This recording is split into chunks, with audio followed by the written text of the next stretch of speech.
Late Night Grin. Also, what does that name mean?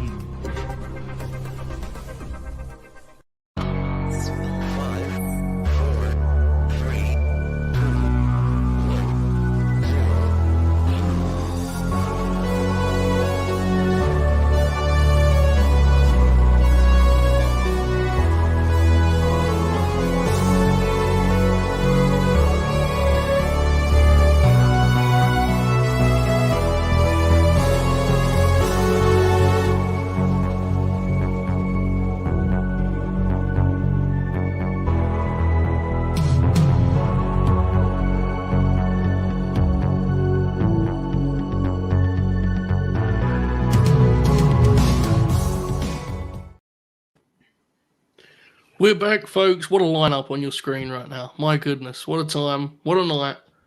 We are here. We are here to answer questions, I believe. I just checked the hashtag and became quite alarmed that we actually have many questions.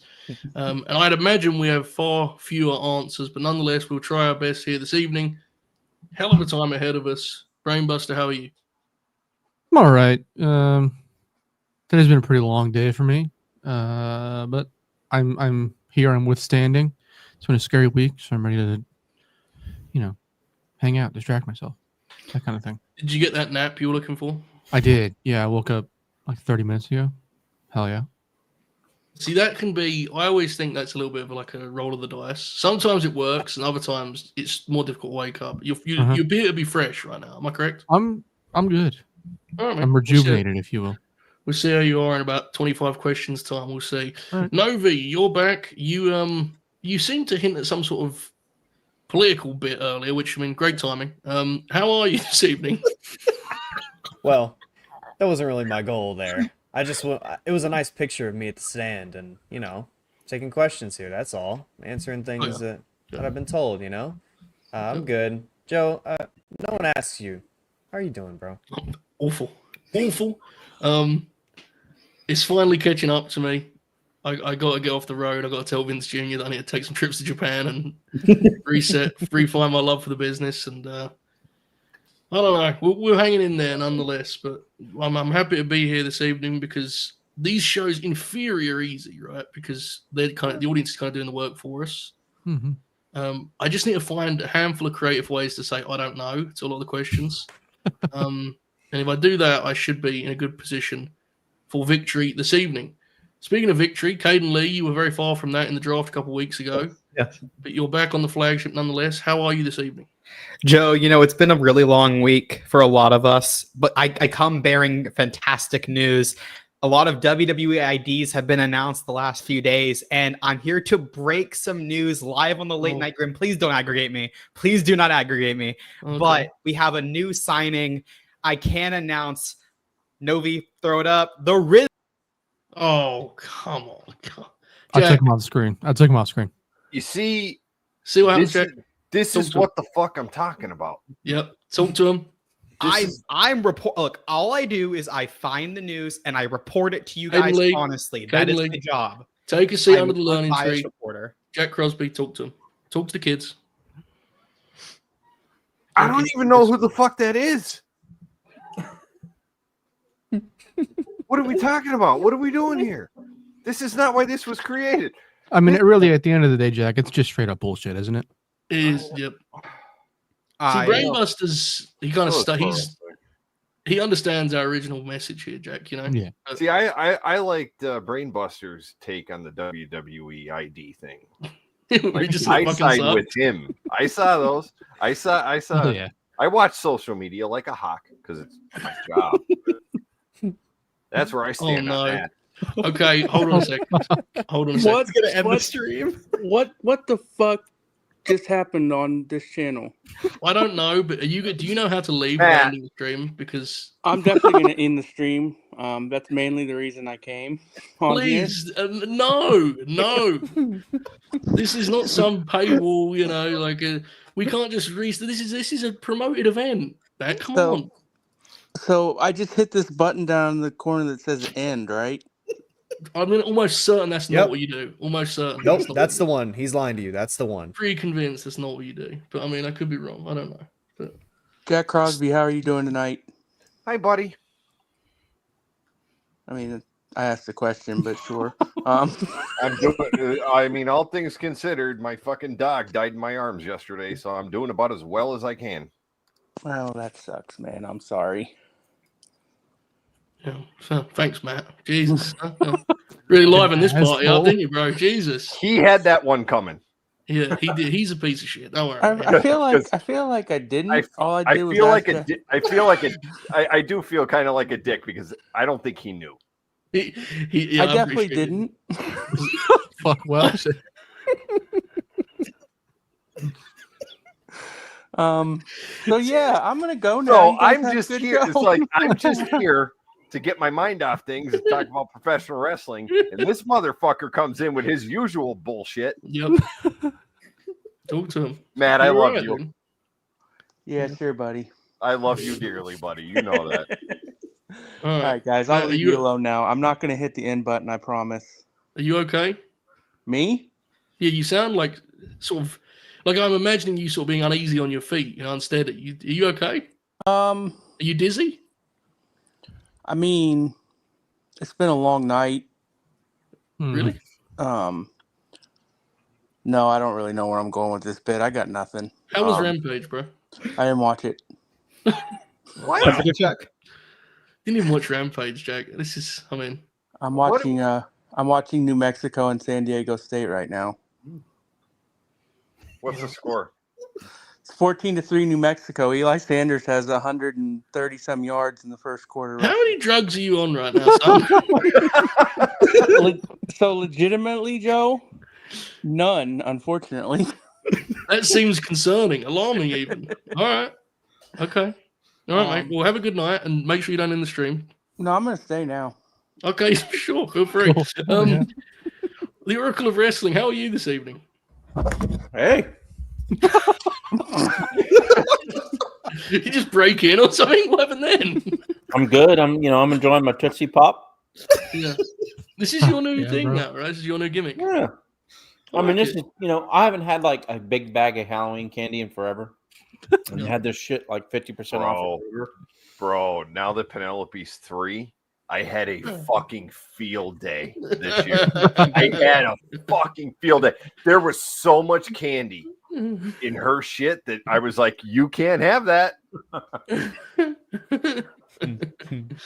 Tremendous. So I'm glad Oracle, you had a pretty heavy schedule this week. You've been on your own. I did. I've done a triple header this week, right? Yeah. So.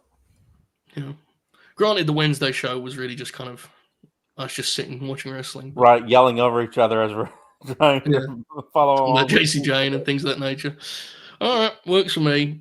Folks, we're here today, as I've mentioned a few times, and I promise we're going to get to it eventually, to answer your questions, which there are many. But I do have to lead with a news bulletin of sorts. Some Is of you this know the Rizzler thing again? No, it's much more relevant. You know what this is, actually. Thankfully, as I was very poorly today, I was resurrected by the news that there was a new low-key shoot interview for me to examine and explore. Wait, like a recent one? Oh, yeah. Brand new, brother. And the highlights, I would say, were him saying he doesn't believe for a second that MVP's a black belt in jiu-jitsu, which I laughed out loud at. And in addition, when asked if he was surprised by AJ Styles' success in the World Wrestling Federation, he explained, no, because the world saw how they treated me. They couldn't do it again. I don't know. Can you send me a link to this, please? Yes, absolutely. I can. Thank you. Quite the watch. He's a very colourful character. And there is, I will warn everyone now, there is some vaccination talk. So lock in for that. Baby, we're fucking back. Time to be alive. Picnic. Does he bring up RFK? Joe, I don't think so. He might. He brings up a lot of stuff, so I may have missed it. Wait. Is this pre or post election? This is pre-election because it was taped. Fuck. Like, Shit, damn it! Can we get him on for a post-election shoot interview? So No. here's the thing. I actually at one point was considering doing a Loki interview, but like he actually scares me sincerely. So no. Yes, please do it. You ask him a question and he just go like he has his prepared. He's like Greg Gagne. He has his prepared answer, and he just goes off and explains about the professionalism of the sport and such things. How he confronted Hashimoto Yeah. for coming up on the 0-1 boys or whatever the fuck he said. Yeah, I mean, the thing is, he would beat the shit out of all of us, right? So we have to be Yeah. careful.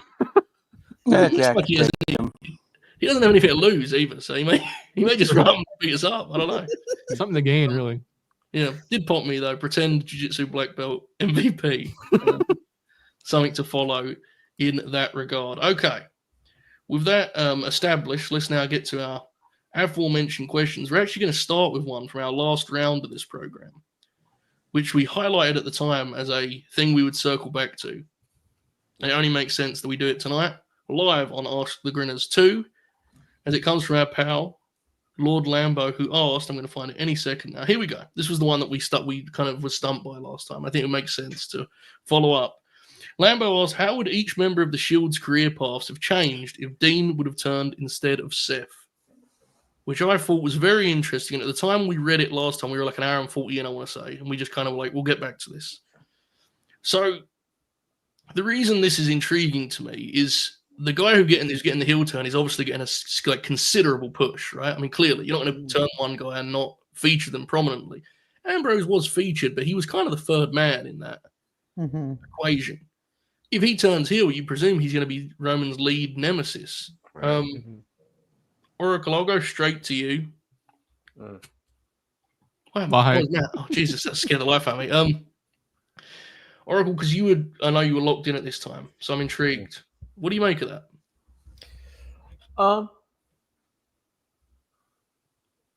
So there was a period when the Shield had turned babyface, that I had some conversations with some folks on the message boards during the days, which is now this is over a decade ago now. So right here we are now, and we kind of talked about how, it was always a debate of who was the best or whatever, and all of us, and this is coming from someone who is not a Seth freaking fan, openly so, right? Yeah. We had all kind of, a lot of us had agreed that he was kind of a Jeff Hardy-like babyface, and we thought there was really something they could tap into there. Yeah. With the way that he wrestled and moves, good-looking guy or whatever. Mm-hmm. So when you factor that in, and you consider Ambrose and Moxley's capabilities as a heel wrestler, and I'm not a huge Mox fan, but he has some. I feel like he has more pluses as a heel than he does as a face, especially in WWE. I think, yeah. Yeah, he could turn it on a little bit more in terms of the aggression, and it could feel as a heel he can, it's tough to say because of Vince and all the things of that nature, but like I feel like it would be less hokey, right? More serious. Yeah, I think could go down that road of being like a Jeff Hardy like babyface, and then Roman would probably still kind of stay the same. And I think if I'm thinking of like a realistic path here, but it's interesting if what it would have done with Ambrose's confidence and his career if he had turned heel. Yeah, because he might never leave. Plus or minus for him, I don't know. That's a tough thing to answer. But I do think there would have probably been a little bit more of a serious edge with Ambrose, and I think we probably could have. I think there would have been perhaps a more positive outlook from people that have similar criticisms that I do of Seth Rollins in terms of him as a babyface. Mm-hmm. He was always going to work kind of an indie-ish PWG style, big moves stuff, but I do wonder if it would have been better for him to be babyface, because I thought the heel turn was the death for him in terms of me having any enjoyment, because the whiny heel stuff was not just like your typical like, oh, we hate him, we want to hate him. It was like, I want to change the channel, and like it was not endearing or interesting or entertaining to me at all. the big takeaway for you would be you'd probably like Rollins more. Hilariously. Yes, actually, yeah. You know, Okay. that sounds that might be the. I would never be a huge fan, probably, you know, over time, but I feel like I might like him more, and I feel like Ambrose might have had a better path to have more success and less of a kind of a later tumultuous run in WWE. Although it's tough to say when Vince was still in charge. For sure. Vince, but Jackie, what do you think on this, mate? I think Oracle nailed it. 100%. It's not like I don't have anything to give. He nailed it. Like, I would be so intrigued to see if Mox was the one to turn heel, how different he would be presented. Only because, again, like, not to regurgitate it, but Oracle, that was perfect, buddy. Mox's baby face at that time, very goofy. The Vince McMahon, the hokey baby face. Yeah, very goofy. If he gets the heel roll that Seth got, Yeah. and again, I also agree. Roman, nothing changes. Yeah, nothing changes. Yeah, because he's the guy regardless. Yeah, like nothing changes with him. Like when you bring up this argument, it's Roman doesn't even factor in. I wonder if it goes. I wonder if the program would be better with Dean though. Which would help him, I guess, in some. I mean, it doesn't change him a lot. Main event in WrestleMania 20 times. I think it's slightly. I think ask you this. Okay. Would you rather see? And I'm not saying it's apples to apples by any means. Like we're talking 10 years difference. It's not. But just hypothetically, would you rather see that heel Seth Rollins versus Roman Reigns, or would you rather see like today's version of Jon Moxley versus Roman Reigns? Now, again, not saying it's apples to apples. Right, of course, Just to give the analogy of a heel Mox, what would you rather see? And I know a lot of people don't. I like Seth Rollins a lot. I know I'm in the minority. I like him a lot. I really do. I think that like the heel Mox and Roman is. I think that's a different level. Yeah. I think with Seth, in 2015, I like Seth a lot. And obviously after the injury, his knee injury, I mean, he like his style, he doesn't change it as much. It's just not as explosive. And I like that's probably a key factor in this, because if he is that Jeff Hardy style babyface with a more like high power offense that looks better, that's Is there a version of this timeline where then Seth is the guy who jumps to AEW? Could be. Yeah, I don't think so. I don't think so. Yes, that's the interesting part to me. Yeah, I fully believe Seth joins AEW in 2019. I also think Moxley joins. To be fair, I think both of them actually. That's the thing. Yeah, I think both of them go. I think Vince runs Mox off regardless. I think Mox is firstly Vince. In the 2010s was. If Seth doesn't turn, he ends up in the mid card in WWE. He never becomes the company guy.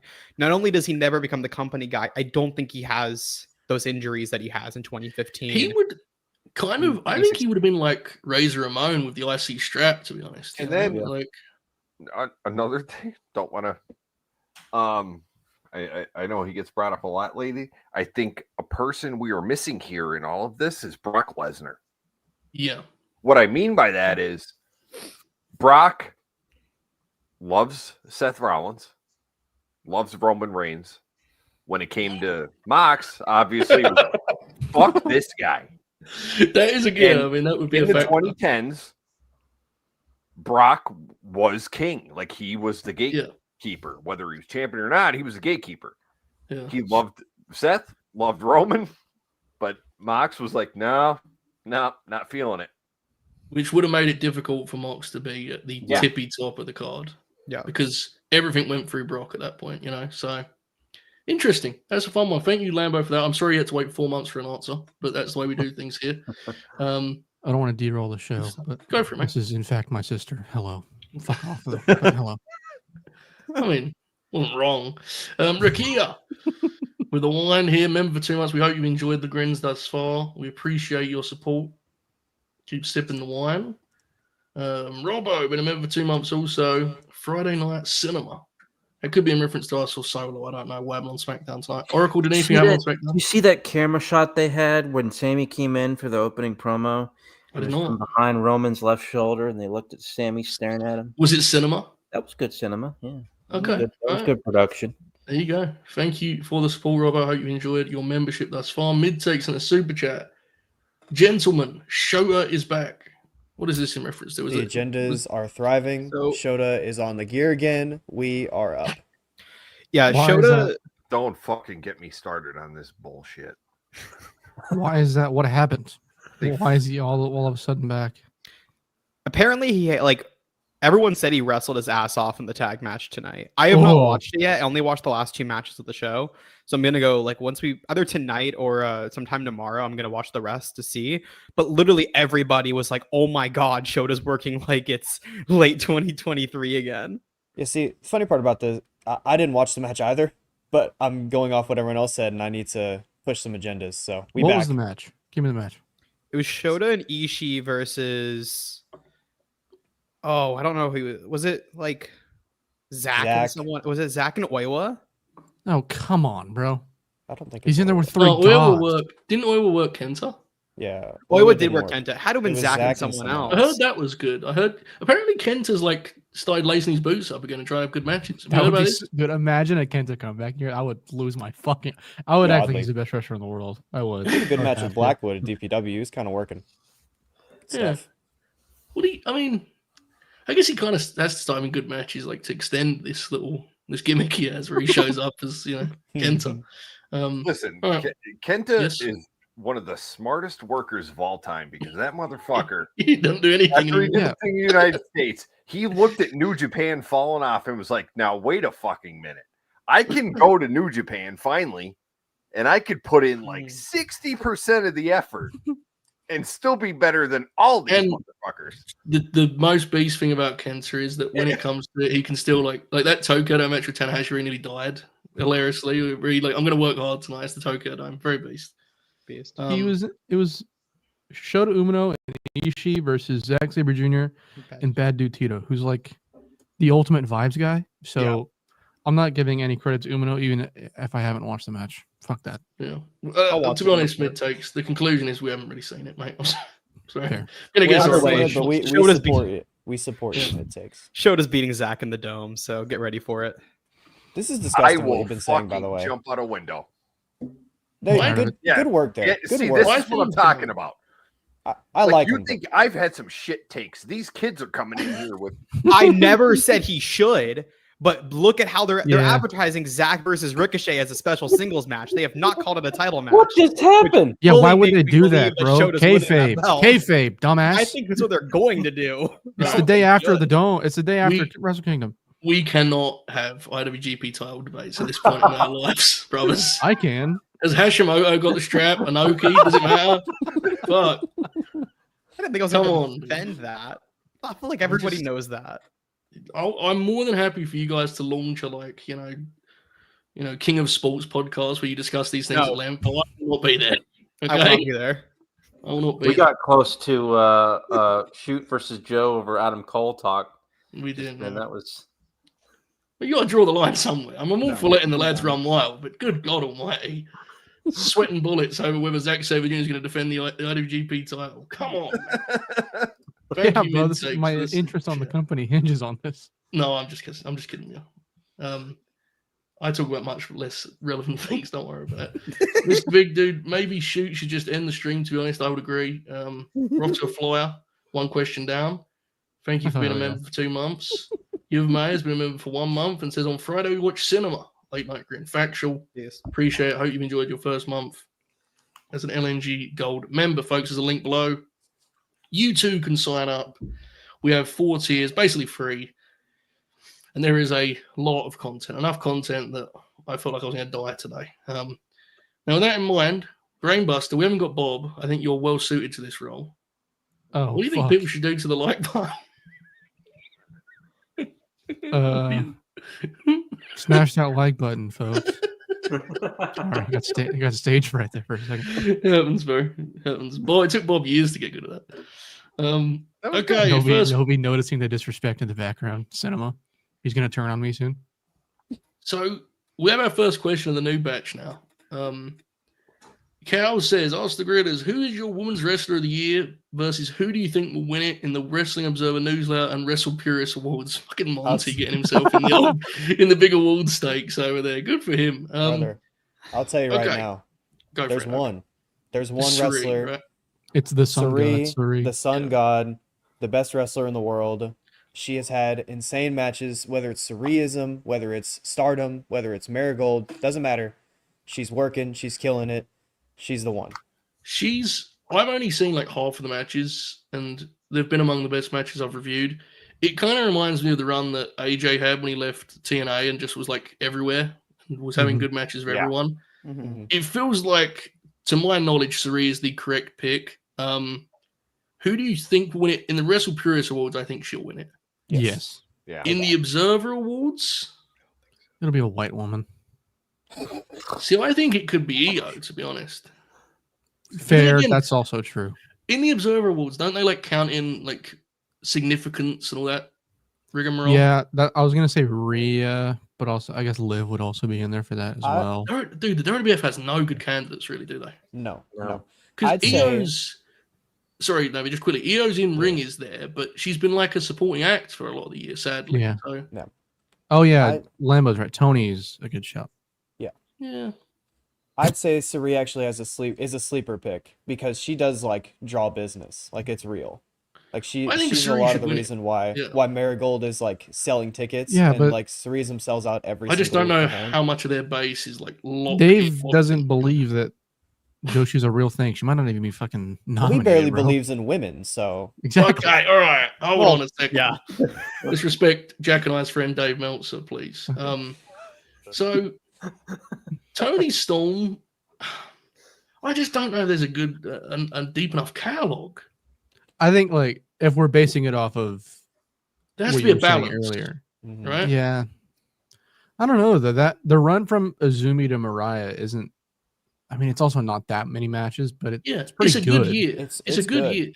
It's the best year of her career. Mhm. It's not, Tony Khan's not going to be sitting Yeah. there assessing Tony going, well, it wasn't, what a disappointing year. Yeah, She had a great year. It's just, I don't know.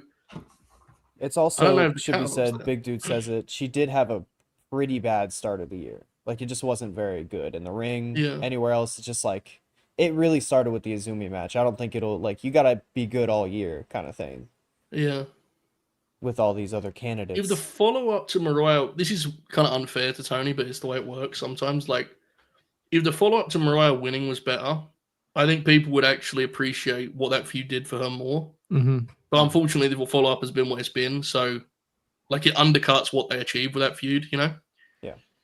EO's work has been fabulous. I just don't think her usage has allowed this to be the case. Liv's obviously not winning it. Naya's not winning it. Rhea's missed time and hasn't had a great year in ring. Feels like Io could Suri's a get slam close. dunk, dude. Suri's the one, but Io could get real close. I've been thinking about it lately. She's had a really, really, really. Oh, she's good been year. great. Yeah, she's Could been be great. Julia, right? Ooh. Maybe. It won't be Roxanne Roxanne Perez. has had an awesome year, but Yeah, particularly with Observer, they hate NXT. NXT there's is second. zero chance she would, but Roxanne might be. I think it's definitely a underrated answer because she's been quite good. Because she had a really when she first came into NXT, she struggled, right? Yeah, Like she was good in the ring, but like the kid, like They didn't know what to do with her. yeah, exactly. Then she had some health issues or whatever, and since she came back and turned heel, she's been great. with her latest title run, she's been excellent and absolutely deserves a nod at least. And She that would should actually especially be noted. Yeah, she'd be my pick in the Because- States, actually, to be honest. I would I would agree. have her slightly over Io. I think her and Io are my as someone who watches all AEW and WWE. Those two would be my picks. I really liked Willow in the first 6 months, and of course, the all-out match with Chris was great. But Willow, hasn't done anything on AEW TV. I know she's in Japan right now. She's injured. Injured? Yeah, she's- Okay, I didn't know. Her usage what has it was, definitely but- fallen off since the Mercedes Yes. match. Yeah. Yeah, I would go with Roxanne in the States because she's having matches with, I think, less. Like, Jada Parker's sick, but Yeah. having like a 4-star match with Jada Parker is kind of crazy, dude. I mean, she's Jordan missing- Grace match yeah. is like people forget about that match, but that match was really good. Yeah. Yeah. It was just the finish people Yeah. ruined it for Mhm. people. Yeah. Finishes bad. Okay, there you go, Cal. I think we answered that maybe. JRC Low. I apologize if I'm supposed to like. I don't know. What's the LNG wrestler Mount Rushmore? So I guess this would be like the wrestlers most associated with the Grin, right? I Yes, guess. that's exactly what Yeah. that mean. Okay, thank you. So like legitimately, Machine Gun Carl Anderson's got to be on this thing, right? Yes. Without a doubt. Yeah. Without Carl a doubt. Anderson, Carrying cross, strong. right, Jackie? Nakanishi's got to be there. Nakanishi with the meme, yeah. Yeah. I think You gotta Yeah, throw- exactly. Carrying cross, yeah. you got to throw Becomes Roddy his in favorite there. Wrestler. Fuck, I'm- Roddy. I'm sorry, but Cross's fucking vignettes on Twitter. Give my man some fucking props. They're hilarious. Bro said, I'm sorry. You're not sorry. Let him do that shit on TV. I Well, think I'm sorry. I haven't laughed as hard. Not a bit. Not a bit. no, they actually are. When funny, he yeah. turned to Scarlett, when she's like, how long ago did they kidnap him? 20 minutes. Oh, he's definitely dead. I fucking lost my That shit. was funny, yeah. He's in non-wrestling settings, he does appear to be quite funny, sincerely. So it's not his fault. Well, Got to throw Bach in there, by the way. Yeah, this is Bachwinkle. difficult, dude. We actually like some good wrestlers, believe it or not. Chat I mean- Scott, okay. Buddy, FTR, Alexa, dude, that Grin grappler number that Alexa did is one of the funniest things. Have you guys seen that? Like, I haven't seen the number, no, but so I do. Isn't it like the most I viewed thought- grappler? I thought Grin Grappler just got more popular, and I've concluded it hasn't at all, actually. It was just that one episode. Because I think the second highest is like 800 views, and the Alexa Bliss one is at 1.4K for some reason. Hell yeah. the Alexa. Oh, no, that's not it. It's by Live. Never mind. Come back to me in a second. All good. Fuck. Okay. We got a Roddy. good. You got a good list there, though. I think Alexa, Cross, Bach, and then Machine Gun. Machine Gun. That's What a about the few. FTR? Dude, yeah, the FTR has to be there. Yeah. We could kick Cross out for the FDR. It's the first time that's ever been said. You gotta stop at 4. If you gotta pick 4 people. Yeah, but the FTR can split. It would hairs. also be, FTR is also an easier Mount Rushmore thing because, Dax would Combine the also- faces into one. Yeah, it's probably Dax, right? It should be Dax. I'd put Dax over Hair. All right. So I think Machine Gun, Dax, Alexa Bliss, and Karrion Cross would be my suggestion. Because I The think fact that- Nick Bockwinkel is just like, that's just Matt's pervert situation. You know what I'm saying? Like he hasn't The fact done a show that- about him. See, I'd also accuse Jack of being a pervert on the Well, yeah, Cross true. thing too. But we don't use it for bits, though. Do you know what I'm saying? It's like it's just That's true. Matt just That's talks true. about Nick Bockwinkel all the time. Bob Holly has to get a mention, right? Bob, yeah, Bob Holly, Low key for a minute. Uncle Alan, Loki. God, maybe we know Bull after all. MJF, right? Well, JC Jane would JC Jane be LTN's Lady Liberty? Too early.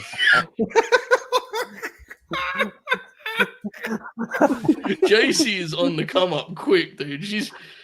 She's making inroads for real. That's tremendous. All right, we had some fun with that. I don't think we settled on a line. We kind of did. There you go. Thank you for the question.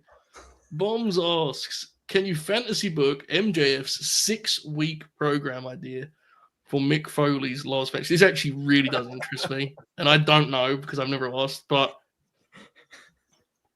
I would assume it would go 1 or 2. Even Max would do like the Moxley thing of you fucked up a whole generation of young wrestlers because of your stunts. I think he would even do that. Yeah. Or there'd be something where he like one of them's baiting the other, like Max is baiting him into it. You know, they like I'm not sure. It's a very interesting. What do you think, Jackie? You and I are the MJF guys here, famously. So what do you think? No, you're right. It'd be Like you fucked up a whole generation. Yeah. Stunts and hardcore thumbtacks. Mick would probably come back at him with like, you don't work as much as I do. You don't work as hard as I did. Blah, blah, blah. Imagine that. Mick is working Sean Spears. Yeah. Mick has to wrestle Malachi Black. Hey, as I think about it, this shit would suck, man. That might actually make him retire, bro. Holy Mick shit. would be the more mobile guy in a match with Malachi Black, I think. True. You think Mick and Malachi Black would hug in the ring after? Oh, yeah. Malachi would get like a heroic death. He'd fall down on his sword. But he's not retiring. Okay, quickly, before we get back to this, because I do like the question a lot. What on earth was going on with that situation on Wednesday? Do you like Lyric's theory is that they legitimately thought that they tore the house down, and they were like embracing each other, like, oh man, we really put on a barn burner there, which is worse than Malachi doing whatever the fuck he thought he was. Did they have like headphones on or something? The people were sitting there in silence for most of the match. What is wrong with these guys? It's one of the worst matches I've seen this year. It was. Speaking of worst matches, Britt Baker's wrestling tomorrow or on Wednesday. Fuck. She is. Who's she working? They don't. I don't know. It's a squash. Oh, in action. Yeah. So I think that shit was bad. That shit was bad on Wednesday. Yeah, it was really bad. It's over, dude. In both directions, I think. But I think Max would do something like every time one of the boys brings out thumbtacks, or anytime Darby Allin falls off a ladder, you're to blame for that. And maybe Mick slaps him, and at some point, the big angle would be when Max like busts him up, right? And Foley gets juice and he puts the boots to hits him with the ring. It will be interesting. I will one day, hopefully, I'd like to find out. Hopefully he'll speak on it one day. Maybe not. Maybe it's the kind of thing that will just live between those two. I'm not sure. But if he was going to come back for something, I think it makes more sense. It's a character situation than like when they were talking about Moxley, to me, it was like I mean, at this point, that would just be violence, right? Like, I mean, I don't really know what, Moxley would just brutalize him. I think with Max, it'd be more theatrical, which let's be honest, if he was going to have a match, Foley, it would have to be very much smoke and mirrors and theatrics. So, I don't know. One day, hopefully, we'll find out. Very, very interesting, though. 6-week program. The only part that might be great is that, like Max does respect like the history of wrestling and shit. So for sure, yeah. Like the program itself might be meh. The match I think would deliver because Max would be all in on doing whatever kind of fucked up shit Mick would want to do, flaming tables, shit. Like Max would do it. Yeah, for Foley, definitely. I think the program's biggest challenge, to be honest, would be that I don't know if Mick is capable of doing the Mick Foley promo anymore. Like, I remember when, respectfully and with love, when he was Raw GM, he would try and do like the Mick Foley promo. I'll never forget when he did the for the Sasha and Charlotte program. Yeah, on a cell, Mick went out there and like cut that promo. It was like it did not work. No, it did not. So that would be my, obviously beyond the obvious, concern of Mick's health. That would be also, I think, an issue. I don't think he would be able to tap into that the way that you'd like, but in a different time, maybe it would have been something. Lord Lambo once again asks, what are your favorite Goldberg matches? We'll go around the room on this one. Buster, what are you thinking, brother? Favorite Goldberg matches? La Parka, The Undertaker. Beast. Great selection already. Off the top of my head, those are like legitimately the only two that come to mind. I can't lie. Beast. That's fine. I've liked others. I know I have, but that's fine. Novi, Goldberg, bro. Swing back. Okay. Lord Oracle. The Sid match from Havoc '99. Awesome.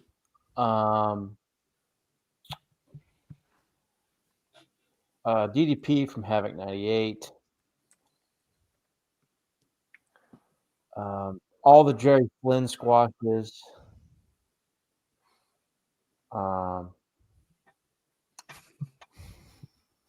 And the Mark Henry match from Raw in 2003. Did we cover that one on Grappler? I've never seen that. Rodney Mack is good. Yeah, that match is good too. Is he still grappling for the NWA? Does anyone know? Anyone? No Cap? idea. Jack Crosby, any Goldberg matches you'd like to shout out, brother? Hogan, Yes. La Parka, because it was funny, Very funny. and Lesnar 33. Yeah, Yeah, that match is good. awesome. Mhm. The 03 chamber when he comes in is sick. Alex loves Doesn't that he- one. He has a match with DDP that I like, but I don't know where I want. It's the Havoc one. Halloween Is that Havoc. it? Okay, That yeah. match is like That match is sick. that's probably his best like real match to quote Mhm. Tony And- Khan, whatever that and- means. And again, for anyone who doesn't know / remember, that was the one where the pay-per-view cut out. Yeah. It didn't air live on the pay-per-view. Did you see the Vault recently did that, Jack? Did you see that? So WWE Vault did a premiere of And it Havoc cut Monday. Oh, that's Yes, why I it watched cut it. out. Yeah. That wasn't the first time Yeah. I watched it, but I had. That match is great. And it's kind Now- of yeah, it's interesting. Like, let me tell you, because I'm the old head here. I bought that. Well, my parents bought that pay-per-view live. I didn't know what the fuck was going on. Of course, yeah. I was Because it wasn't so like mad. it wasn't like you could just fire up Twitter and be like, "What's happening?" You know, hashtag Havoc. You know what I'm saying? It's like you just- I was 14, and I remember there, like, I had a modicum of hope that DDP was going to win that match. yeah. Well, So, like that, in hindsight, it would have been better than what they did, right? So Yeah. Like Goldberg shouldn't have lost for a long time, but if he was going to lose, he'd have been better to losing to Dallas. Yeah. Definitely. Kaden, any Goldberg matches you'd like to shout out? The Fiend, Braun Strowman. All-time funny match, the Fiend match. The Fiend Less match brave, is but- fucking hilarious. I And watched he- that in class before COVID. Dude, when I'll he never forget jackhammers him and he like has to pull Bray's tights to get him up, is bless Bray, but that's It's all a bit- timer. It's very funny. Yeah. I mean, obviously it's like really dumb, but beast. The Dolph Oh, thing is really fun. Dolph deal is really fun. Dolph was good. The Grant Steiner says- match. Oh yes. This one? Grant says that God, Sorry. the Taker build could have been good somewhat had Goldberg not concussed himself. That's what makes it good. Yes, the match is legitimately good. That match got like 3 S's on Wrestling KO message board. Yeah, dude. That match is fucking awesome. Undertaker takes a fucking shoot brainbuster in that match. I will always defend that match. It rules. See, I'm not as bullish on it, but I will say that to me, it's not the physicality; it's Taker's face throughout. And, like, I definitely get like a joy out of the shame on his Yeah, face, yeah, and yeah, how yeah. embarrassed he is by the whole thing. And when he wins and he does that glare, He goes- it's like one of the he's greatest. embarrassed, but like, it also seemed to me like Taker was like, "Is this fucking guy for real?" Yeah, it is crazy. Like being nearly in your 50s, having a hip replacement, and this dude hits his own head against the door and just like plays Russian roulette with his brain before he goes out there is unhinged.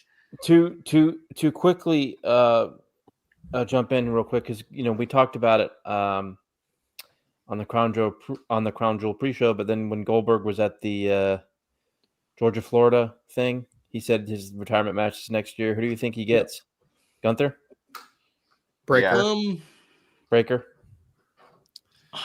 Braun is probably. He'll the request for it. right I think he'll choice. request for it to be Breaker. Yeah, because if he's going to put someone up, but then does he want to put anyone over? I think he'd put Braun over. I think it's the only person he would. He wouldn't put I think he Gunther would over. because he and Rick Steiner are legit good friends. So Yeah. I think he Yeah. would do it for Rick. I think if he's going to put anyone over, it'll be him. But I think if you asked him for his preference, he would like All right. a Ziggler-esque match Well, to then- go home with. Well, then hold on. Like I don't want to go because from what I see, I don't watch WWE TV at all. But they're setting up with he and Gunther. So then when the fuck Yeah. does that happen? Yeah, that part is weird. And is he better fucking lose to Gunther? We'll lose to good. I don't think the result is the part that's weird there. It's like, what are they like? When is that happening? To your point, like, what is going on with that? That's a Yeah, what- weird thing that's set up. Rumble? I don't think it's gonna happen. I think they just did it. They might have, yeah. They honestly might, because it's a weird match. Like Yeah. I love Bill, but if I invested as much time as they have in Gunther, like, I wouldn't be rushing to have him work with Bill Goldberg, dude. Anything can happen when you work with Goldberg. Like, Gunther's lost one match in like 4 years, or 2 matches in 3 years, or whatever it's been. You know, like, I'd be very protective of him. I wouldn't have him going up for a jackhammer anytime soon, to be honest with you. But I don't know. Happening. We shall see. All right. Thank you for the question, Lambo. Arve asks, three-parter. Oh, if you held a Dave Meltzer-esque position in professional wrestling, imagine that. What points would your paying audience get mad at you for? All right, let's stop there. I would get because I experienced like 0.001% of it, and I already find it to be intolerable. So I'd imagine like all of it, really. Like imagine me doing Observer Radio talking about JC James' match after Dynamite. I think I'd be in big trouble, to be honest. I don't think the way I talk about wrestling would suit the masses, I guess is what the best way to phrase it. Yeah, Brainbuster, what comes to mind? Any specific thing that you would? Anytime I talk about indie wrestling, people get mad. Yeah, NXT too.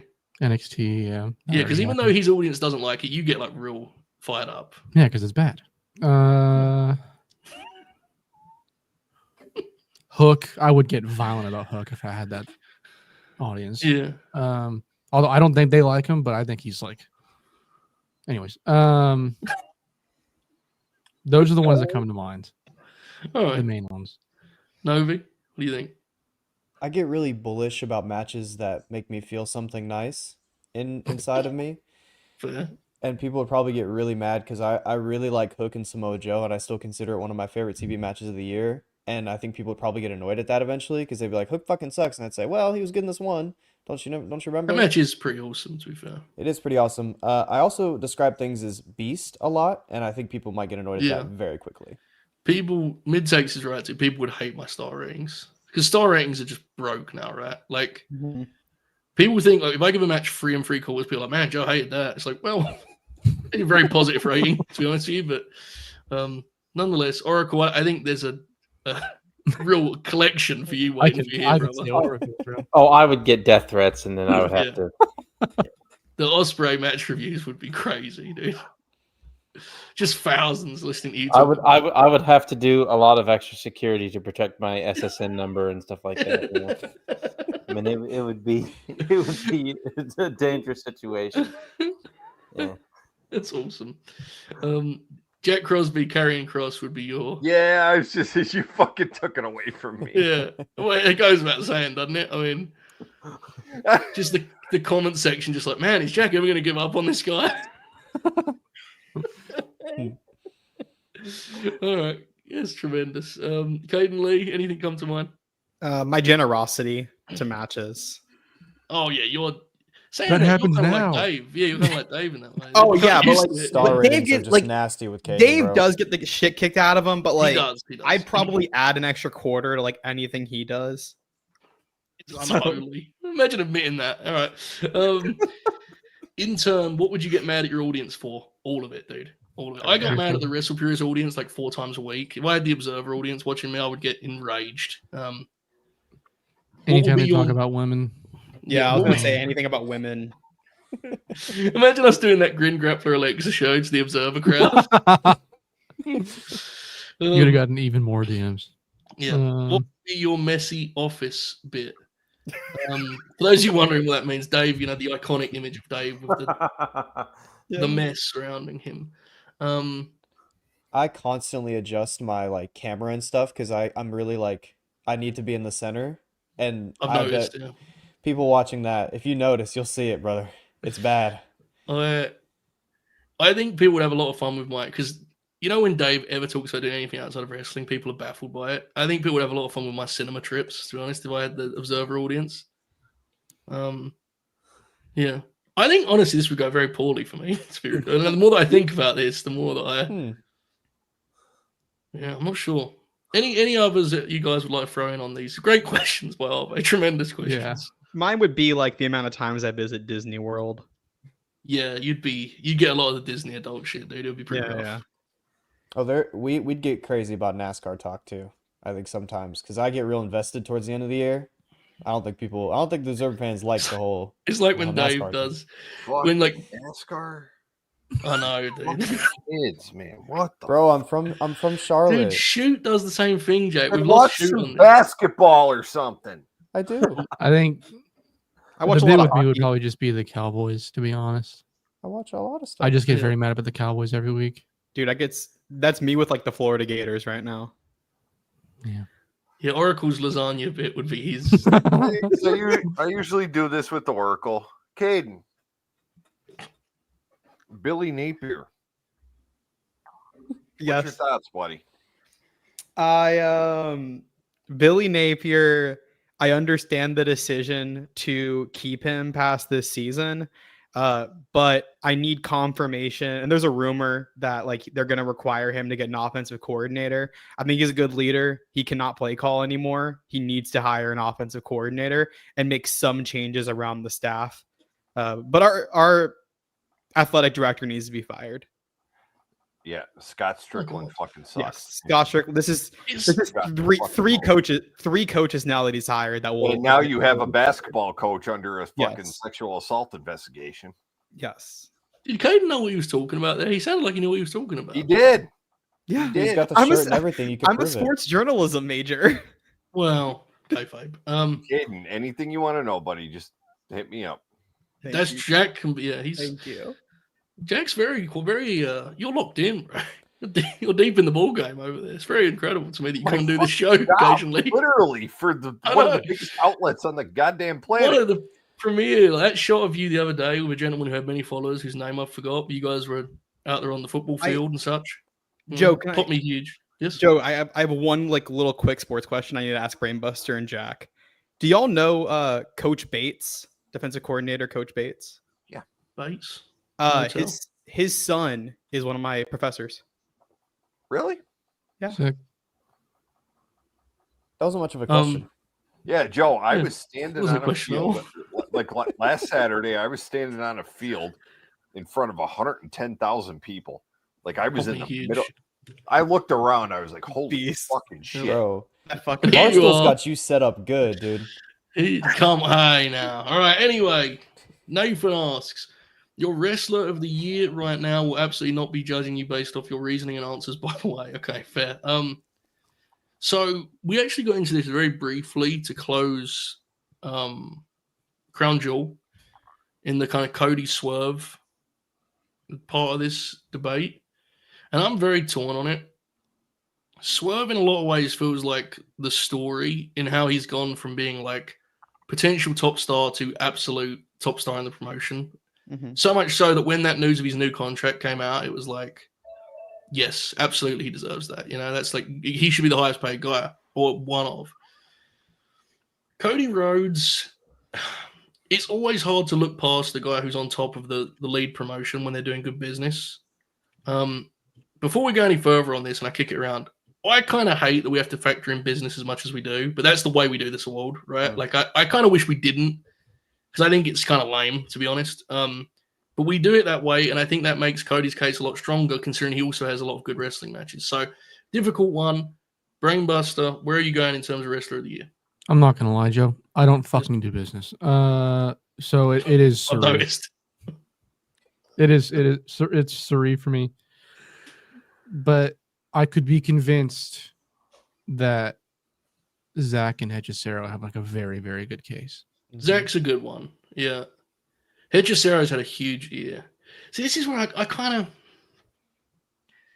This is where I kind of like your approach to it more, because you're just approaching it as like who had the best body of work, you know? Yeah, I mean, and almost like to a degree with Hechicero, it kind of is business because, I mean, he was always like pretty popular with the Arena Mexico crowd, but they fucking love I would him say now. The Like, Mask that's 4-Way was a more- big moment.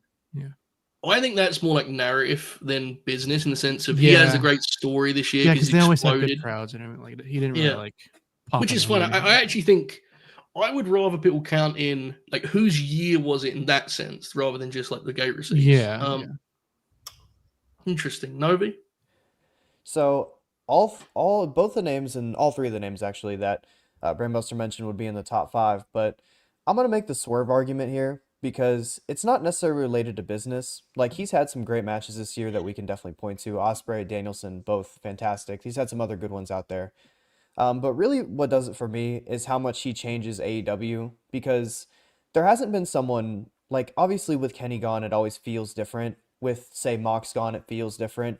that period where Swerve went away for a little bit and went home, it felt like down. Like it was like, oh Yeah. shit, we lost the biggest piece. And I feel like when you move yourself into that role by just being good at what you do, I think that earns a lot of credit. And on top of the matches, I think that makes a strong argument for him being Wrestler of the Year. And to Yeah. Novi's point, Mhm.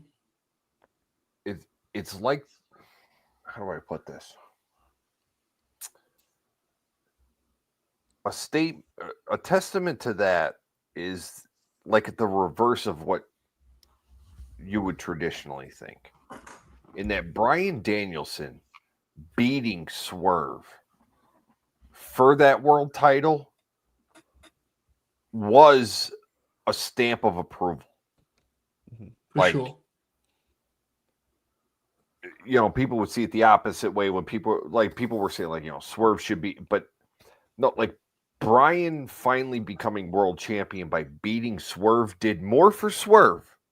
And to your point, then Swerve did not feel like a passenger at all. Like he kind of did the heavy lifting in the build. Yeah. He did. And Kind of. that's where like Well, that's where for me, like just to give my answer really quick so I don't take up too much time. That's where you're fine. Swerve, that's where I fall in line with Swerve because he did something that's like ridiculous in that like by losing to Bryan, he was the main player in the loss. Not like you would like it traditionally be the other way around. Like Swerve should beat Bryan for the title. So to make him, yeah. But Bryan beating Swerve did more to enhance Bryan's title win, which I don't think a lot of people think about.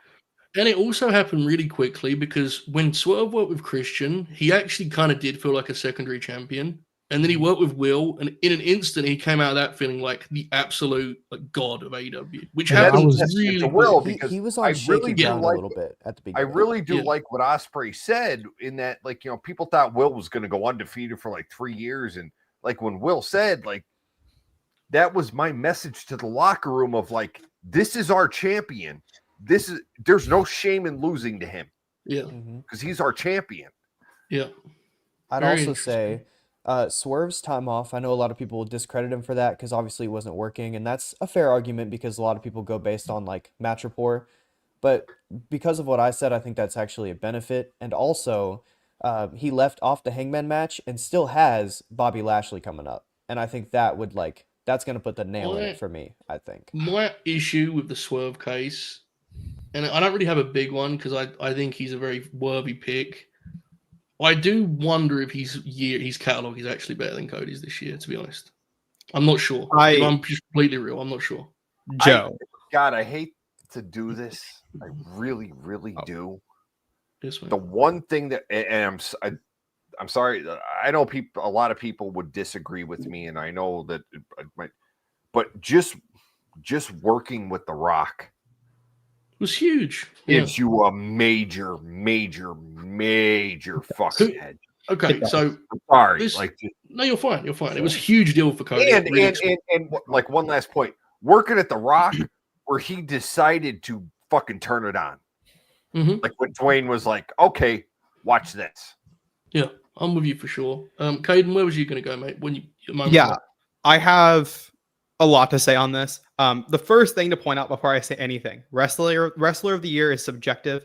It is based off of what you believe is best in a wrestler, whether that's your matches, whether it's accolades, stories, whatever. I think it is genuinely like one of the most subjective things you can do. More than match of the year, actually, I think wrestler of the year is way more subjective. I'm going to use an imperfect stat. I'm going to use match guide on Cage Match to make the point I want to make. But first, I'm going to go through. We brought up like 4 wrestlers here. We brought up Hechicero, 33 matches this year. Cody Rhodes had 20. Swerve Strickland had 26. And who my wrestler of the year is, Bryan Danielson had 38. Out of those, Hechicero had 7 matches rated 8 or above on Cage Match. Cody Rhodes had 4 matches rated 8 or above on Cage Match. Swerve was at 8 matches. Bryan Danielson had 16. He had an insane output this year. He also won the Owen Hart and he also won the AEW World Championship main eventing Wembley Stadium, which I think is a massive moment. Maybe not on the level of Cody winning at Mania, and you could argue if it's a bigger moment than when Swerve beat Samoa Joe, but I do think Swerve winning at Dynasty does kind of bring his win down a little bit. You look at Swerve's first half of the year up until you get to the into the Ospreay feud. I think it's a little bit of a struggle. I don't think the Christian match is like incredibly strong or the program strong. The Joe match, I don't remember much from it. That triple threat, I really don't like, actually. And so that's what kind of takes Swerve out a little bit for me, because he only has 3 to 4 months of like outstanding work, which is fantastic. It's the highest of the high all year, but it's only 3 to 4 months. Cody Rhodes has very high highs, very low lows, incredibly inconsistent. That takes him out for me. Hechicero, you can make the argument. I don't watch a lot of Hechicero, so I got to leave that one alone. That one's not, I'm not going to touch that one. The same with Suri. I can't touch it. I have not watched a Suri match this year. Okay. But Bryan Danielson, Bryan has the best catalog. I'm looking at some of the 8s, and I'm going to just put it right. I don't see them that way. Thank you. Real. That's like Nigel's in here, right? It's an imperfect stat. The Nigel match was cute, and like I'm glad it happened, but yeah, I don't have the Nigel match at an 8. An 8 out of 10 is 4 stars. Like, it was a nice match. It was very polite. Also, the Shingo match is not. The Shingo match is cool, but like, again, I think there's an even better knock against Bryan Danielson's year, and I don't think it's in relation to matches. He's obviously had a great output this year.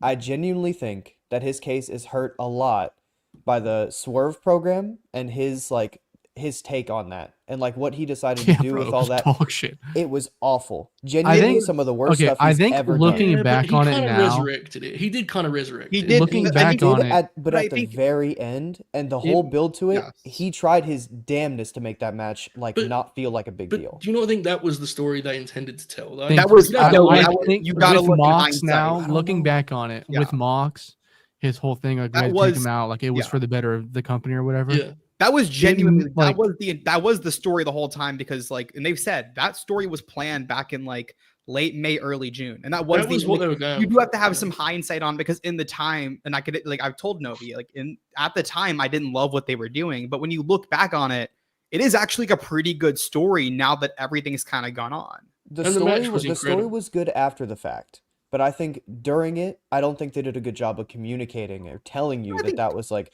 because it was just, it got me less hype for that match during the story. He saved it. But you also spent the whole build whining about Hangman not having the match. I did, but aside from all that, that wasn't even a part of it. Again. Yeah, here we go. All right, I'm looking at okay. I'm because I think Bryan clearly has the best catalog. I don't think it's as distant as Cage Match does, but I think it's still the deepest because Bryan churns out quality. So if we just put him aside because he's Bryan Danielson and just look at Cody and Swerve, if possible, and I would like to just look at their 2024s. Yeah. What would you guys say is the best match between them for 2024? I would immediately say the Dragon Wembley match for Swerve is the best match. Yeah. It's either that or the Ospreay match, depending on like what you like more in a match. I don't think the Ospreay match was amazing. I really enjoyed it personally, but the Dragon match was too big to not. I prefer the Dragon match. I'm just saying Dave prefers the Ospreay match. That's mainly what I was bringing up. It was like Dave prefers it, so some people might prefer it over the others. I'm trying to be inclusive of how people feel. I love the Uncle Alan match from France. I think that match is like great. Yeah, it was. I really like. I remember we were texting that whole time. Yeah. Joe and I texted like literally every second throughout that fucking match. See, this is like, it is interesting because I don't really like the Cage match is fascinating. I mean, I'm not knocking it because it's 500 people's votes. So like, what do I know? But like Logan Paul is his 4th best match of the year on Cage match. And I see no world in which that match is better than. Which one? They had that match in Saudi. Yeah, exactly. It was on King of the Ring. Oh, I didn't watch that show. I don't think that match was nearly as good as the Kevin Owens match. I was about to say that match was over Kevin. I haven't seen either of those matches, so I honestly don't have a strong feeling on this. I would lean Swerve. I think Cody's case though is really hard to like push back on because he's the top guy, you know. So I am floored. I mean, to me, it's at 8 for his matches at 2024, but the Kevin match should be like 3. Do people just not like the finish or something? Like I don't know. I really did not like the AJ Styles lightweight match. I thought it kind of fucking sucked, So- to be honest. Yeah, I it love was their first match. divisive. I really People love complain that a lot match, about yeah. length with Cody. I don't like the I I think quit. that's what makes people I struggle. know a lot of Oh. people. I remember the timeline, Joe, because we were doing the Grin along during that. The timeline did not like that Kevin Owens match with Cody. Yeah, but That's surprising. I That love feels match. more like a Oh, yeah, Cody I'm bad shocked thing by it. than They thought it was like a bad boring. match. the I did like. I timeline thought is like difficult. Yeah. the emotional like Kevin Owens didn't want to powerbomb on the apron thing. I thought that kind of sucked. But Yes. again, looking back That on did. it now with this, What about Gunny? Gunny. We didn't talk about Gunter. Not for me. The list is too strong, but Oracle hasn't I talked at all. So I will give my quick opinion on this. Okay, so there are 2 awards in the Wrestling Observer Newsletter. I've always looked at it this way. I have looked at it this way. There's Wrestler of the Year and there's Most Outstanding Wrestler. Wrestler of the Year includes business. I have to include it. Most Outstanding Wrestler. That this is good. It's a semantics thing, but it bothers me. But I get it. Y'all are talking about a Most Outstanding Wrestler. You are not talking about Wrestler of the Year. Sure, but Wrestler to of be the fair, Year, Oracle. Cody Rhodes. Most Outstanding Wrestler. Okay, but hold on, Oracle. It didn't What say was it? Wrestler of the Year, Wrestler. It didn't say Wrestling Observer Newsletter Wrestler of the Year. It just said our Wrestler of the Year. Oh. So that's what makes it complicated. Oh, I thought we were talking we about could- Wrestling Observer. Oracle's I'm- spent I'm- I mean- 10 minutes holding on to this. I'm gonna cast a late vote here. Joe, Yeah. when Well I in. tell you what I'm looking at right now, Yeah. you're never gonna believe me. All right, mate. I am watching He's in the PWI. CMLL. oh baby, Wow. There's Flip Gordon. Mhm. Do you know who came out with Flip I Gordon? did. I did, yes. yes, Like heavyweight contender. Yuri Prochazka. What the fuck is this? Yeah. Who came out with Flip Gordon? Yuri Prochazka, whatever the fuck his Yuri last name is. Prochazka. Well, what the fuck? Dude. Okay, quickly. Wait, hold Okay, on. first Hold- thing. Let me get this straight. Let me Yes. get this straight. Go on, mate. In one night, we have Alex Pereira with Roman Reigns. We And had we what? have When did Yuri that happen? That Prochazka happened tonight as well. Yeah. with Flip Gordon. That's pretty cool. Levels there. but Also, yeah. One Yeah. more thing. Can I say Yes, one more please. thing? I just watched while you guys were going on. I watched the Shota stuff. I have one question. Yes. Is our guy Shota, is he on the gas? I don't know, based on what I everyone's hope saying, so. yes. Yeah, hold on. He Our guy just Shota Yeah. is looking jacked. He's he's on getting steroids. back. Is He's he on the back. gas? He's back cycled. He's back cycled, Jack. Is this necessary? Yeah, we had the want conversation that last fucking week. title on him now. I'm telling. He's See, looking fucking good. Yeah. he hopefully he got a new barber too. No, I'm fired up. He's fucking Okay. looking good. Quickly. Joe, you gotta see this guy. No, I Joe, get he- it. I get it. But I was in the middle of doing it. Hang on a second. He looks like AJ Styles in 2024. Dude, Gunter's year is pretty sweet, you know. I'm just saying. And nonetheless, It is really good. It's being Wanna slapped. I circle will back. say it's being slapped on. Oracle is correct. But the issue with this conversation is I don't know if all of us want to do the observer guidelines. Like Brainbuster. I am correct, but I also want to know why in the fuck did Will Ospreay win Wrestler of the Year last year? Who knows, That's the man? thing that's difficult. grade Yeah. it. 'Cause he would be most outstanding, right? Like, wouldn't he? Like, what would be the? No, he won Wrestler of the Year. I know, but that's what I'm saying. But he Yeah. would be most outstanding, right? Yeah. He did win Most Outstanding, which I'm fine with. That's subjective. he won Yeah. both. But Yeah. Wrestler of the Year, absolutely not. It's No. Dave Lust, bro. It's The Dave thing I Lust. don't like. Here's the actual Spit thing I propaganda. don't like. Here's the thing I don't like. about- Not to stir up WON bullshit, but I'm just saying, like, No. The thing I don't like about the business deal is it feels like you're doing maths more than like talking about the work, which I kind of think's lame. But I think with Wrestler of the Year, the way I look at least WONs is you mix business with the you definitely other do. Yeah. accolades and the subjective But- work and other things. But I don't think obviously, Will you Ospreay know, was that in 2023. But I'm not voting in the Observer Hall of Fame awards thing or the Hall of Fame for that matter. So I just want to be clear about that. I don't know. I wasn't paying attention to the question. No, you're right. I'm just what makes it complicated is we're all going off different criteria. That's what I'm saying. You know. Well, A little No. bit. You know what I'll say about the Wrestler of the Year conversation. Last year, it was really truthfully down to like 2 guys, and you kind of had to pick which one you liked more. Like what fit fit your style more. Most of the time, for most people, at least this year, there's like 5, maybe 6 guys you could really consider for like To a an wrestler of extent, the year. yeah. And if women. if you actually, I'm if including you Sterling take a literal approach to what Dave intends for it to be, Cody wins it like easily, to be honest. Mhm. But we'll see if that happens because Well, Dave's also very mad that Roman's not going in the Hall of Fame. So Dave's lost control of the tribe. So. Hell, absolutely no one from Impact Wrestling is going to win the award. So we have some super chats. I will get to those folks, but I want to try. We're very. I mean, we're not doing great here in terms of pace, So we're trying. We're trying our best. Having fun. Riley asks, "What is the funniest, worst wrestling take you've posted publicly, and what was your reasoning behind it?" I've discussed this before. I was convinced that Lacey Evans would be a multiple-time world champion. Did not pan out the way expected. These are the games we play. It is what it is. Kaden, worst take you've shared publicly, other than listing cage match statistics momentarily there. Oh my god, I'd have to like. I don't think I've had like publicly. I haven't had a ton of like really bad takes. Y'all would be able to tell me more. I can't. Yeah. Novi, is there anything that like comes off the top of your head that I've tweeted that's really bad?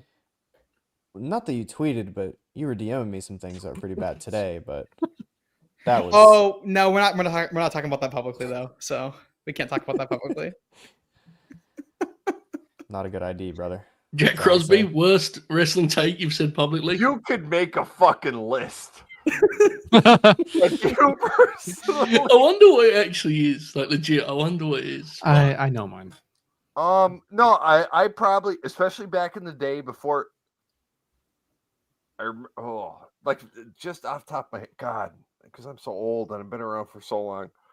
But like to think of something recent for you guys to laugh at, or so, like Austin Theory being like the next John Cena, I was in on that. Yeah, you were all in on that. Austin Theory was like, yeah, like there's no fucking way that you don't make $1 gazillion off this dude.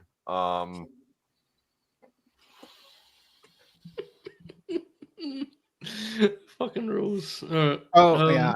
I thought Ricky Starks. You guys go. I will search just for a laugh, so you can laugh at me. I'll search my own just to see. Cool, mate. Go for it.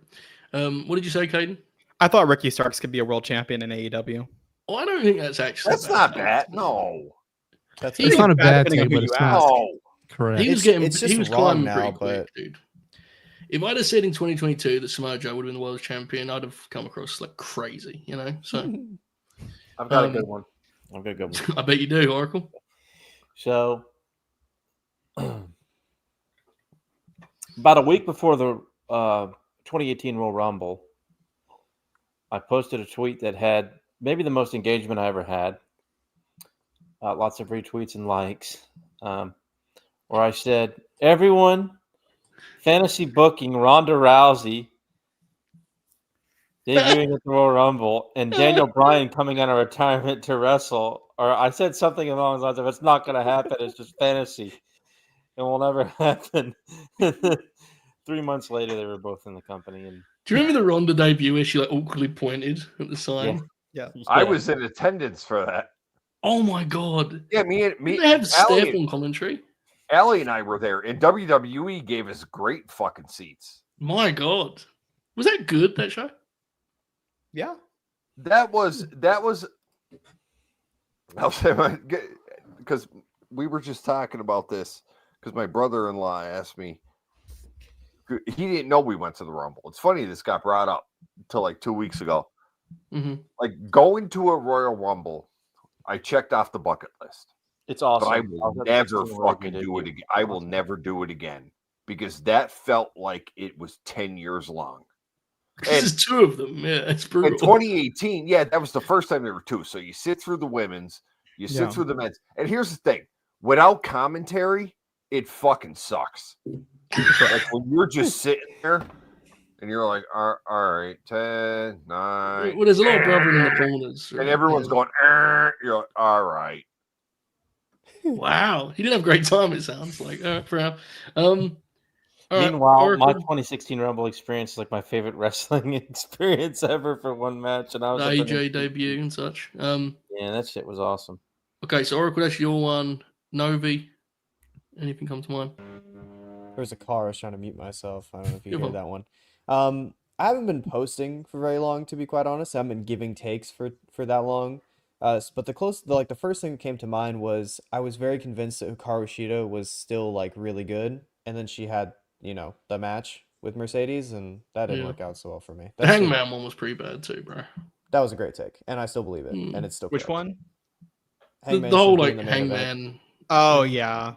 and it's No. correct, and it should have went down that way. was a Okay. deeply unfortunate piece of business. Brainbuster.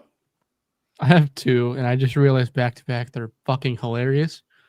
But one of them, for like a 1 to 2 week period, I was fully swept up in Brawl Out, and I was definitely a CM Punk did nothing wrong guy for like a solid 2 Nice. weeks. Yeah. And then Not shocked. hilariously, the second one's about the Young Bucks. I declared that the Full Gear match last year was like their legacy game. It wasn't. It was a match with the fucking Golden Jets or whatever. So like, it really didn't matter that much. Anytime, honestly, anytime you use legacy game, you're probably going to be. If it makes you fucked up. feel any better, Buster, I did not watch an Elite match deliberately for about 6 or 7 months after that, so I refused watching it. Hell yeah. So You know what's I mean, funny? I came out of that match and I declared that, like, declared they won. multiple times on the Grin, and I think Joe can confirm I refuse Yeah. to watch an Elite match ever again. Yeah, So it's a little much, really, in yeah, hindsight. it was a little severe. I initially thought everyone thought it was funny because I thought it was funny. I And thought so, it was like, funny. I posted on like the LNG account that the old CM Punk shirt that was like "In Punk We Trust," and I did a whole bit called Fleet Culture, where like the Miami Heat, like AEW could build around watching old Crockett tapes. And then I realized that everyone was like really mad about it and was angry, and I was kind of surprised and had to readjust. When they were like trios champs, I literally, I did watch the pay-per-view matches. I would do other stuff, but like, I would like turn on the football game and whatever. The funniest thing is you loved the Chicago match they had on the night of Brawl. This is the funniest part of this to me. Remember you liked that match? Yeah. John Silver? That match rules. I don't care, man. Actually, like Last- John Silver's best You match. wouldn't last think time the Dark Oracle. Order's ever been You wouldn't good. think Oracle would like it, though. Yeah, fair. No. Awesome. All right. Wrestling at its finest asks, who's your top 5 favorite on the mic of all time? This is very difficult. Great question. Oracle, your 1 seed is always the enforcer, correct? Arn Anderson. Yep. Arn would be on mine. Fuck. This is so hard, dude. So hard. This all just thrown. This kind of throw names out and try and Eddie Kingston. Punk is the Roddy immediate Piper. first for me. Piper, Joe. Punk, King, Eddie Kingston, CM Punk. on Punk. I put Eddie on there. Eddie's. I think Piper's on there.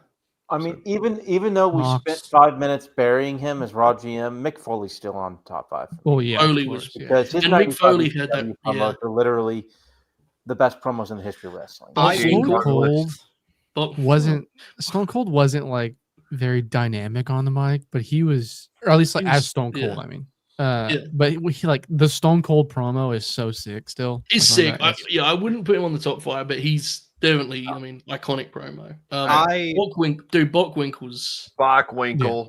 Yes. Bell to bell, Shit. he was awful, but Bockwinkel? there is.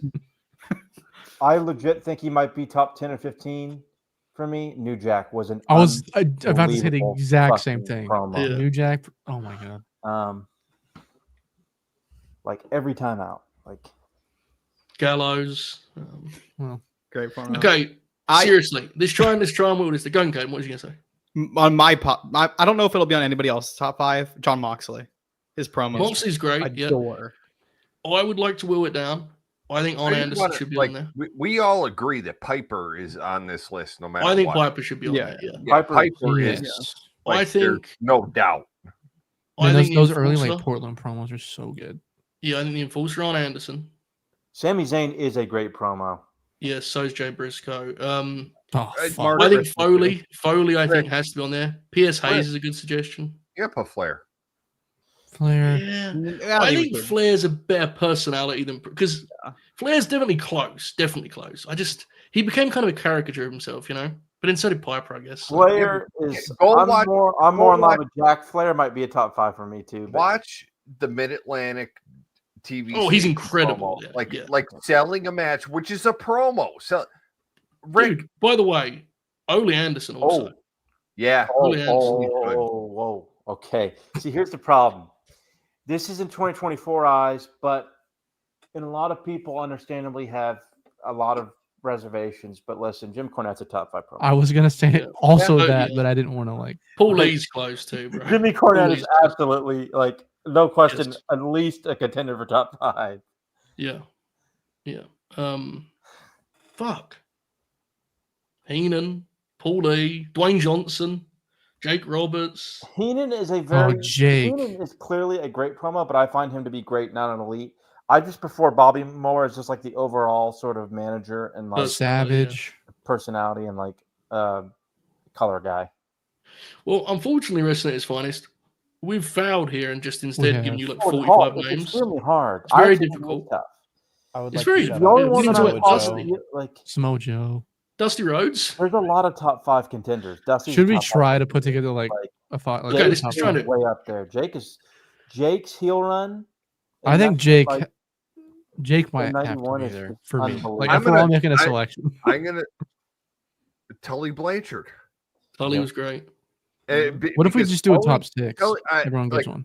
If top we're 10 at this point, bro. We should have all just done our own top 5s. We've been done with it.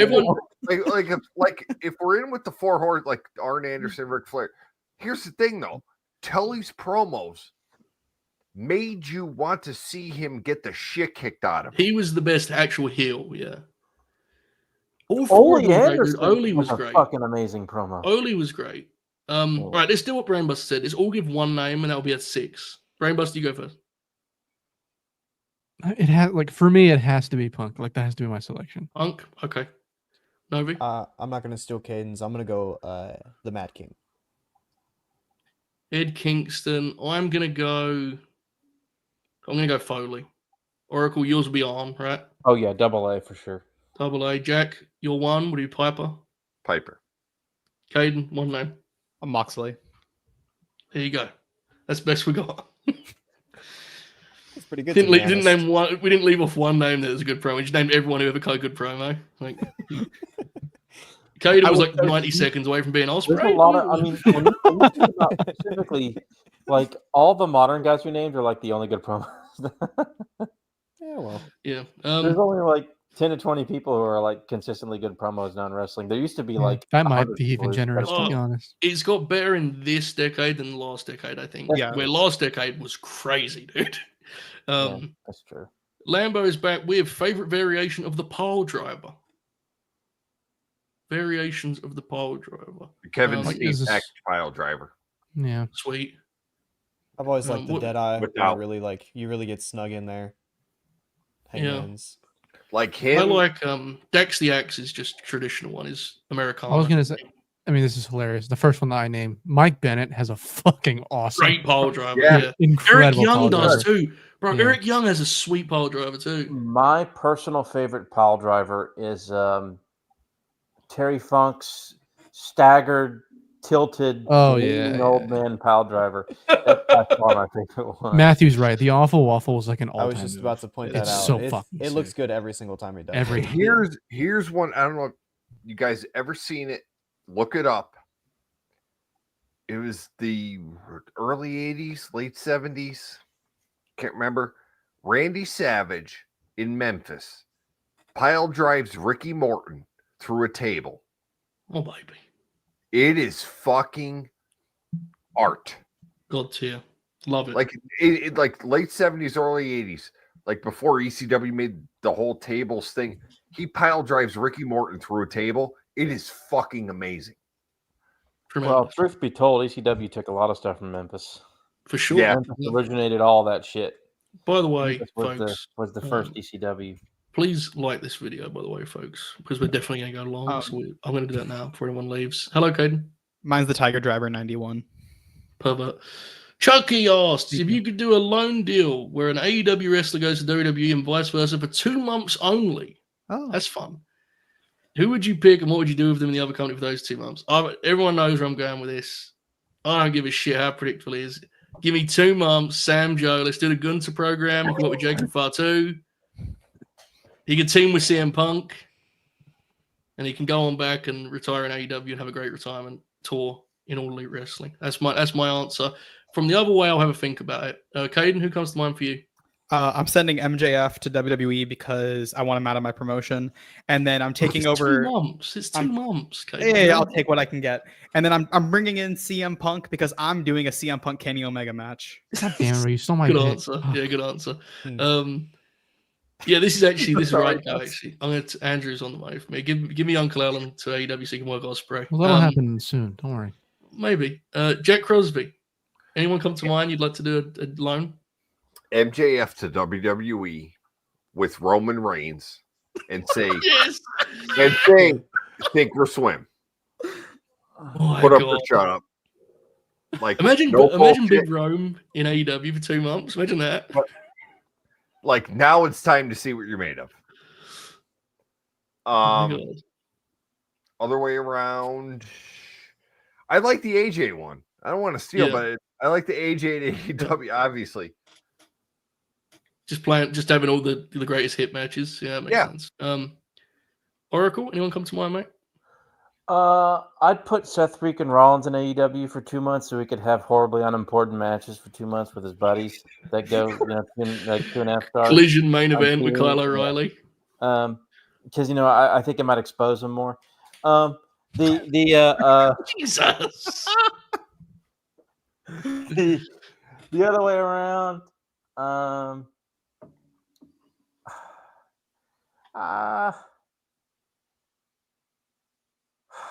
that's tough. I don't know. Fair. All right. Novi. I don't know if I have the answer for that. That's fine. Novi. So the first one that came to mind, right? I kind of want to like do something quirky that people will talk about. I do Ospreay for Styles, just so we never get the match and people talk about it forever. Kind of mean, but okay. Works for me. All right. Brainbuster. I would send Hook to the PC, and then I would have Dwayne come over and wrestle. See, that's money. Yeah. Eddie Kingston. Yeah, sure. Fuck it.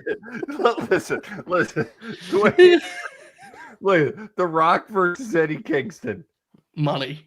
That is, that like people talk about like drawing money and that is the one feud I think that is the one feud that can draw money.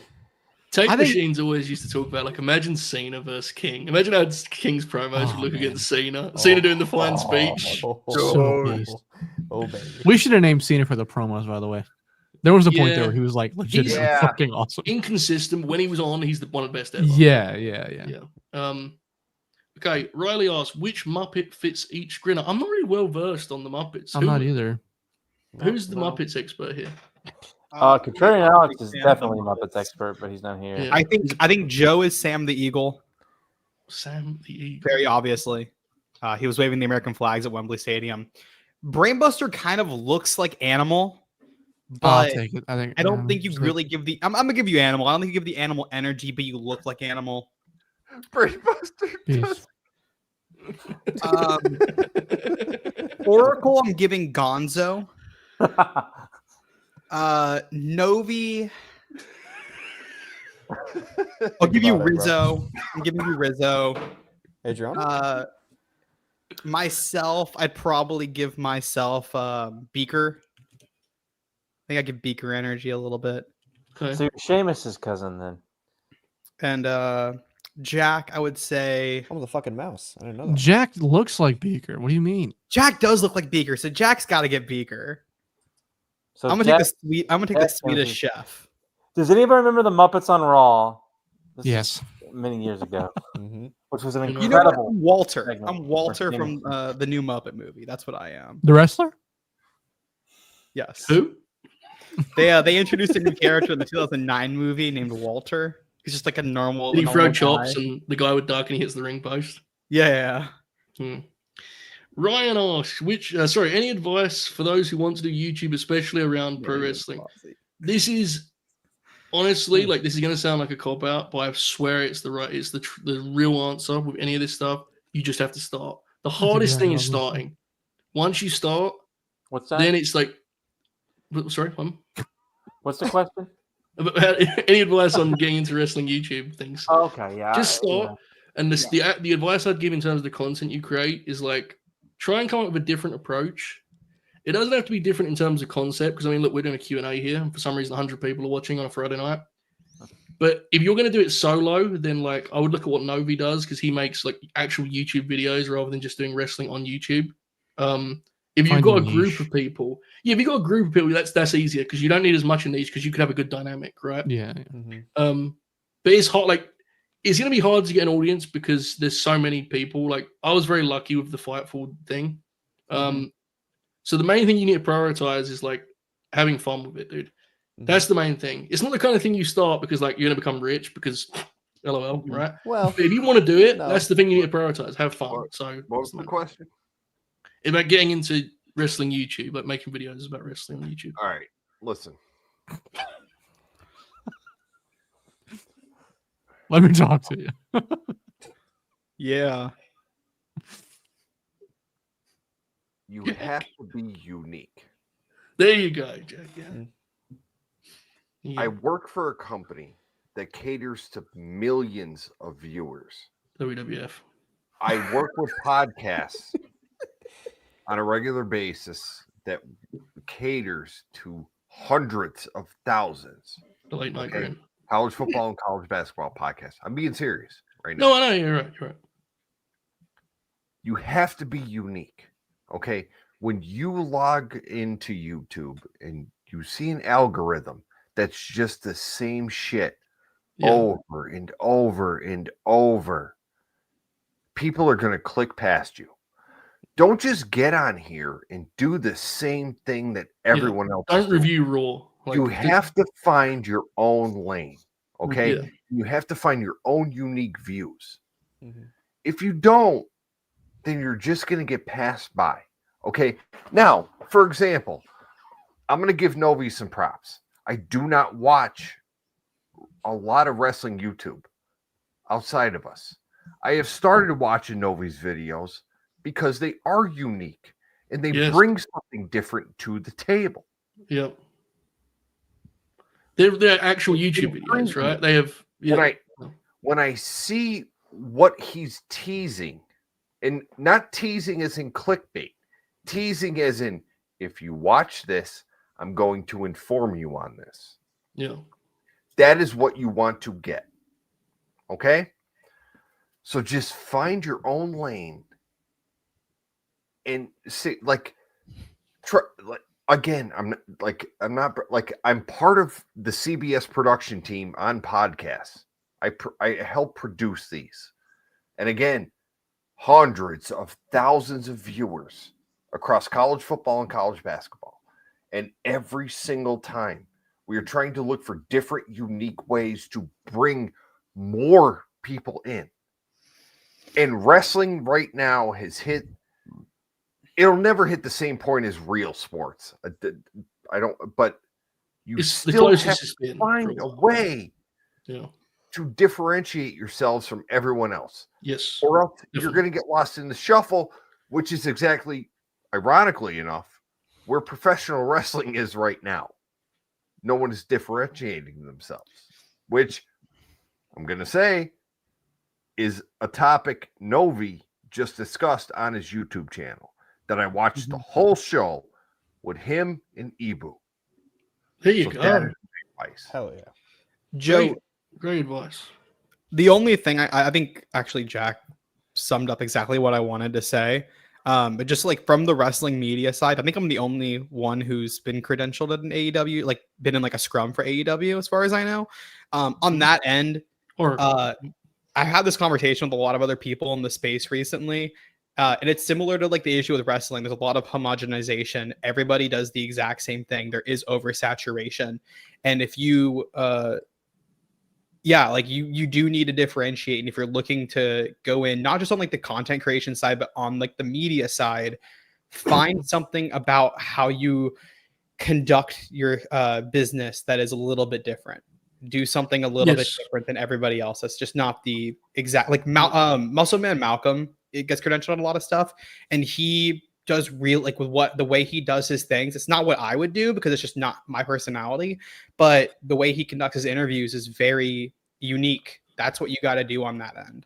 We do have to know as well, it does depend on what you're doing. Like, if Yep. you're doing solo YouTube, then Jack's point about Novi is even more apt. But you also have to like find, inspiration in certain places. Say again, if you have a group of friends who want to do stuff, then you're going to do different shows. But you can still make them different and unique. Great advice from Jack. Everybody says some nice things. I just want to my example is when you scroll YouTube right now, you can see when you look up professional wrestling, you could see 18 different videos on why AEW's ratings are down, why WWE is surging right now. Yeah. But what right. Sorry, go ahead. An educated person could look at something like Novi saying, all right, well, where is professional wrestling going in the future? And then another point I want to bring up. You don't always have to be in the present. Look to the future. Okay, where does it go from here? Where are things a year from now? Where are they 2 years from now? I agree. Novi, last point on this because we do have to move on because we're getting up there in time. Go for it. I'll make it quick. There's a lot of I appreciate all the love and all you guys made some great points. The biggest thing that I I've watched a lot of YouTubers and I've seen what a lot of them say from all across the spaces, not just wrestling. The biggest thing that people look for in videos and content and anything is authenticity. People are chasing that. They're chasing people being real. They're chasing you giving your real opinions where you're not just saying, Mid-Takes brings it up, the TK thumbnails where the death of AEW, this is the final nail in the coffin for AEW. It's like, you see that stuff all the time. It's not going to, it'll get you short-term gains, but it's not going to really lead to anything.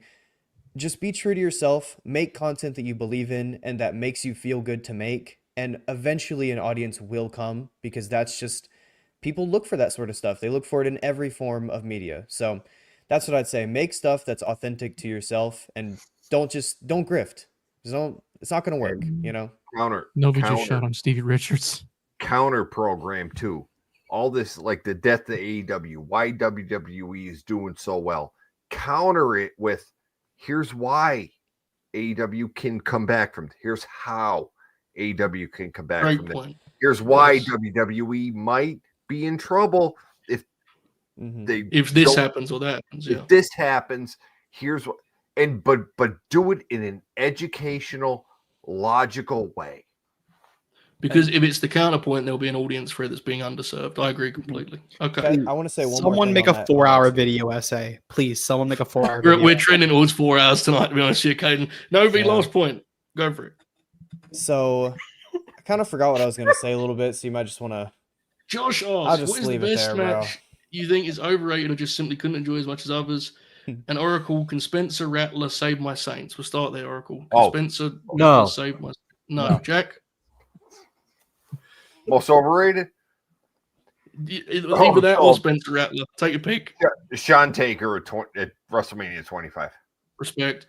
I'm going to do this here. I think it's a good match. I have never understood... Yeah, it's good, but no, not that one. I'm with you. I'm going to my next pick. I like that match. The one I'm going with, I think, is a really good match. I've never got the 6-star thing for Kenny and Hangman, the title change. I've never got it. I think it's a good match. It's a great moment. I do not. I never got break the scale from that match. I think it's really good. I think it's really good, but I don't think I honestly prefer their other Full Gear match. I think Kenny has way better matches, and so does Hangman. I never understood that, but these are the games we play. Brainbuster, what comes to mind? Seeing Erico and the Usos is the first one that comes to my mind. Yeah, I mean that's the main one. I don't want to take up too much time. You're fine. Novi? Immediate one that comes to mind for me, Sari versus Mayu Iwatani from earlier this year. I liked it, didn't love it. Dumbass. Liked it, didn't love it. Okay. The Oracle of Wrestling. Boy. There's a lot of matches that are just terrible that people pretend are good. One of them is Triple H and The Undertaker from WrestleMania 28. That's an awful match. Nothing about it's good.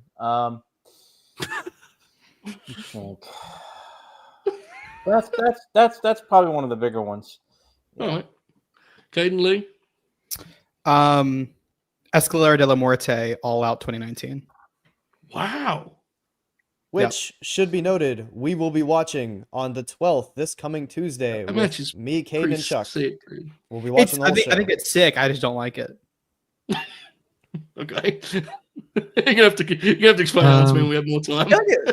They do cool things. Doesn't mean it's good. Muto and Tenry from like 2001. There you go. That match is mid. Did everyone answer that? Yeah. Okay. Oh, I don't like this match either. The Brock Kurt Angle Iron Man is infuriating match. Yeah. Infuriating. Those guys wrestling for an hour is unholy. Riley asks, which wrestlers do you think careers would look back more glowingly if they didn't win the championship too early or too late? Doesn't have to be a major belt, but I know that is most common. The obvious answer I'd go with immediately is Sheamus. It took Sheamus a long time to shake off people thinking he was like Triple H's buddy because he won the strap. Yeah. Try to think. Probably not the right time to do Jack Swagger good talk, so I'll leave that there. Because I definitely think that push like fucked his entire career up in a lot of ways, to be honest. I think, oh God, all problematic wrestlers. I think Del Rio being overpushed was an issue, among other things. Any other names come to mind? Alexa Bliss killing every babyface for 3 years was probably not good for the way people remember that time, as we discussed. Rhea Ripley should not have won the women's title at Mania 37. Oh, from Asuka? Yeah. Yeah. Yeah, that's a good answer. Is MJF a contender here? I was about to say MJF. So I sincerely don't think so. I think Max's problem was he had the belt too long. Yeah, I agree with Joe. That's the only one that comes to mind. That's the reason I said it. No, I get you. I think the reign was too long for his first reign, but it did feel like by the time he got it, it was probably time, you know? Yeah. There's two that come to mind for me. Mox, when he won it at Grand Slam. I don't know if that really counts. And then Jade Cargill. I get why she won it, but I think too early. Novi, the first one doesn't count because that was Mox's like third world title win ever. Yeah, well, I didn't like it, so. Karrion Kross. Carrie, who the fuck said Carrie? NXT. The NXT title reign. No, this is a compliment. This is a compliment. He was overpushed in NXT like immediately. Yeah, he's right. Actually, it hurt him. Jack, he's right. He's doing it. He's being positive. It's set him up for failure. Because I think Karrion Kross is like legitimately could be a fine mid card guy. I think he should have wanted a fight. We have to say this too. What? What? Because Riley did say too late. A good one. They waited way too long to put the TNA strap on Samoa Joe. Dude. Yes. Way too long. They would do that a lot in TNA. Imagine that. Fucking Brainbuster guys. I knew it. Cross should have been NXT champ. He should have been WWE champion day one. The fuck? He didn't even work for Orlando. We have AD. At the pay-per-view day one or day one-ish. No, Riley, sorry. Which LNG bit do you think gets lost the most in the lore and history of LNG? There's that one where I had like a shoot fight and I threw a low kick in the middle of a fist fight, which I think was very funny and should get brought up more. By the way, we should have mentioned Matt Taven as a guy who winning a world title was like bad for him. We should have mentioned that. He's like the ultimate one, I think. Oracle, Jack, what's some like LNG lore that people should talk about more? That was funny that we've forgotten. Holy shit, man. It's been a lot. There was one show where we said that Bob killed his barber, which was good. Like we started this show and Novi and Kaden weren't born yet, right? Yeah, true. Yeah, like true. Penelope is 30, by the way. Yeah. Also, we should note Dylan's cameo on the first dance review, where like Dylan just did like a monologue about the state of professional wrestling. Oh yeah, I forgot he came on here. And that was an all timer. By the way, Joe, you know we are dangerously close to Penelope making her LNG debut. Oh, I know. Yeah. She asked me tonight, Daddy, I come with you, be on the computer? She'd have probably had the best takes on tonight's program. We are so close to the point where I'm going to bring her down and Yeah. she's gonna start the show with us, and then I'm gonna kick her the fuck out. It is every time I see a photo of you and Penny, it's like it just reminds me of how long we've been doing the show, and it puts me tremendously. Like for the younger guys, like I don't know if you guys know this, like we started this show a week before my daughter was born. Like we like just fucking around. Well, CM Punk. Because she was born on like the day of one of the shows, right? No, the Punk debut was a week before she was born. Yes, because the following week was actually officially episode 1, and that was the day. I remember that vividly. Yeah. We fucked around the Punk debut, just doing a stream. Yeah. Me, you, and Shoot. And then a week later, she was born, and then you guys did the first late night Grin without me. And we did, remember the week before Punk, we did the first Rampage, which was Brit and Red Velvet. Remember that? We reviewed that together. Oh, what a time. AD asks, who do you all think should be the next world champions in WWE for each belt, AEW and New Japan? Okay, well, New Japan, I'm going to let the guys who got really excited about this discuss it. Who should beat Zach for the IWGP strap? Oiwa, yeah. Okay, Oiwa. Kaden Lee. One of the two. Kaden? Yeah. Oiwa. WWF, who should beat Gunny? John Cena. Sami Zayn. Braun John Breaker. Cena. I think it's going to be Cena. I'm not sure I want it to be, but I think it's going to be. It'll be Cena. I want Breaker. No, I'm tripping. Who do I want it to be is it's different Cena. from who I think. Never mind, I'm tripping. It's going to be Cena. Who's beating Cody? I think Kevin Owens. Kevin Owens. Kevin. And I think who's Cody next? wins it back, but Kevin's going to be. Brainbuster. God bless you. Like I think that. God, we agree on a lot of things.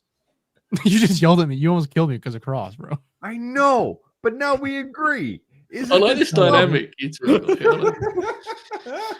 the next Make AEW frenemies. champ, fellas? Who's the next? Who's Darby Allin, right? Darby.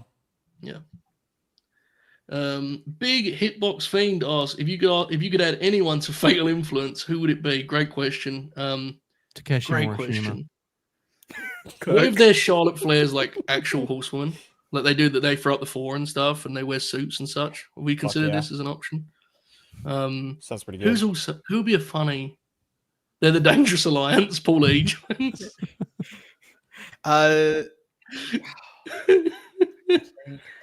Ask by elegance. I don't know. Throw Rhea Steel in there. Jack Cartwheel. Jack. Cappuccino Jones. What the fuck? Oh, fuck off. Hit him with the decaffeinator. I wonder if Jack Crosby's heard about Cappuccino See, Jones. I think this The caffeinator. to me, this is where you I get have. dangerous. Yeah. Hell of a hand. I think this is where bits would get dangerous because the overlapping bit could explode. And I think I've got what if breaking we It's do- like a two breaking news. hydrogen atoms colliding. Oracle. Yes, Oracle has breaking news. It seems. Oracle. This is 11 hours too late, but I just saw that the WWE Vault Yes. has uploaded a Bret Hitman Hart Hakushi cage match. Oh, Gotta be honest, Oracle. Not sure that passes for breaking news, but I respect it nonetheless.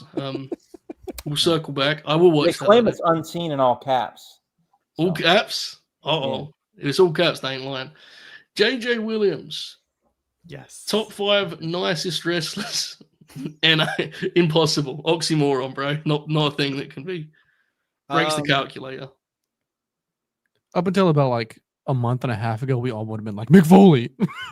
Yeah. I would say, considering his first post on the new Beast guy, Hangman Adam Page, probably. Yeah. He seems Yeah, pretty but nice. he clobbers guys with lariats. Yeah, Yeah, he scared well, my goat. that's Bro. He scared my Beast. goat. It's Beast, but it's not nice, you know. Well, Kevin Owens, Sami Zayn. Kevin Owens is not a very nice Sammy's- guy. You see what he's done to Cody lately? Kevin Owens, I'll accept. Sami Zayn is like, he's nice, but he's nice in a way that I think irritates people, so he's excluded from the list. We're at one name currently. Disagree.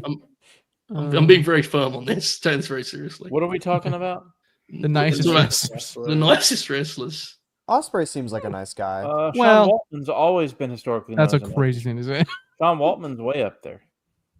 Especially as an older gentleman. I love how no one look. We We shit on Adam Cole a lot for his wrestling lately. Adam Cole Like, is- he Adam is Cole is like consistently- right now. Great call. Adam Cole is on there. Yeah. Another one everyone talks about, and I've gotten to meet him. Ethan Page is incredibly nice. That Well, is, it depends. If you're a promoter, which is kind of beast, though, I'll put Ego on there. yeah. You're- If they're you're meeting good- you're promoters, good, bro. fuck it. I don't My- give a fuck. And You it's see what he not. does, by the way, guys? He's Mhm. real good at. You ever heard of subtle flex? He's real good at. Let me talk placing about the those time in. that Claudia looked into my eyes for 15 minutes and I didn't know how to react. Why He did you do was- that? Claudio is nice, but like when we talk about like charisma, he genuinely does have charisma when he Oh yeah, speaks he's to you. yeah. It he's is really handsome, too. insane. Big He has E had tons to of be charisma, here. dude. Yeah. Big E's, yeah, he seems very nice. Yeah, All right, there you go. Big E's nice. JJ, it was the best we had. I still Roddy don't was think we should have nice. named Me him. and JJ met Roddy together. Roddy was nice. Yeah, he hits Bill too hard, dude. Have you met God as well? Jesus Christ, pal. Yeah, I know, right? Pick those names up you're dropping down there, brother. Ove asks, if you had to wear a wrestler themed giant cowboy hat, what wrestler would it be? Your answer is very obvious, Joe Holbert. Is it? Who is it? I feel like it's Machine Gun, where you put all the guns on it. And the two sweet symbols and stuff. Yep. Yeah, good call. Yep. That I actually would like to own one of those. Actually, that's good call. All right, immediate answers on this. Throw out any if you have a strong feeling on this. Hangman's could work. That'd be Yeah. cool. I'd like that. Yeah, I was gonna say Hangman. Mike, awesome. It's such a Halo just the influence. visual. You could wear a Cody Rhodes cowboy hat, but I think you'd be confused for another group of people. It's So I'm just gonna very, refer. refrain. it'd be very red. You wouldn't want to in a liberal town, brother. Cow asks, I like Rhea, but do you think there's something to be said about her in-ring performances since Charlotte? I think she's a very solid base and could be very dynamic, but it's been mostly misses. I would say, firstly, my answer would be yes, but I would say it's complicated, and I think the matchmaking has been pretty tough. Who has Matchmaking's she wrestled been since then, bro? awful. Let's actually look at who she's worked, because like, Bro, they I give don't her think it's her fault. shitters. I honestly, and I know Rhea's like polarizing. The eye test tells me that she's actually like very good in there, to be honest with you. I think her offense looks good. She's great bumper. But like, I'm looking, okay, so since when was the match? Charlotte was the one, right? Yes, Yeah. It was April 1st, Okay, well, firstly, 2023. she only has 18 matches on her match guide since then, which says a lot in itself. Yeah. And I get it because I know she's got hurt a couple of times, but I'm looking like Zelina. What did you want her to do there? The Natalia match over delivered. Yes. The Lyra match was good. The Raquel Rodriguez match at Payback was like actively bad and worse than it should have been. Bro, it's Raquel. It was, but the rematch was better. Like she could have, they can have better matches than that. They've shown that. This Shayna match, I don't remember, has a negative review, but that's TV. Zoe Stark, bless Zoe, but God Almighty, on pay-per-view, that's difficult. Yeah. I don't know, man. There's not a lot of opponents. Like I like the Ivy Nile match, and like, yeah, Becky But was look good at- at Mania. Look at the level of talent Yeah. that she's been given. She's like, you have to elevate there. She's doing a good job at elevating, but you got to be in there with someone real nice with it to really, Yeah. have and a she's great, also great too match. big to like. She's not going to be carrying wrestlers because she's like big and they protect her. So she doesn't sell that much, So Yeah. She's also a She's not gonna go babyface. in there. She's a babyface for like. yeah. The When she was Raquel working matches Zelina, were puzzling last year. Well, the second one was okay, but the first one was bad. Yeah. And that was Um, I think she's very capable of having great matches. I think the booking has been quite bad, and I think the lack of TV matches these talents get, I actually think is an issue. Ave asks, would you rather a lightsaber or 4K Nick Bockwinkel archives? Bockwinkel. Bockwinkel.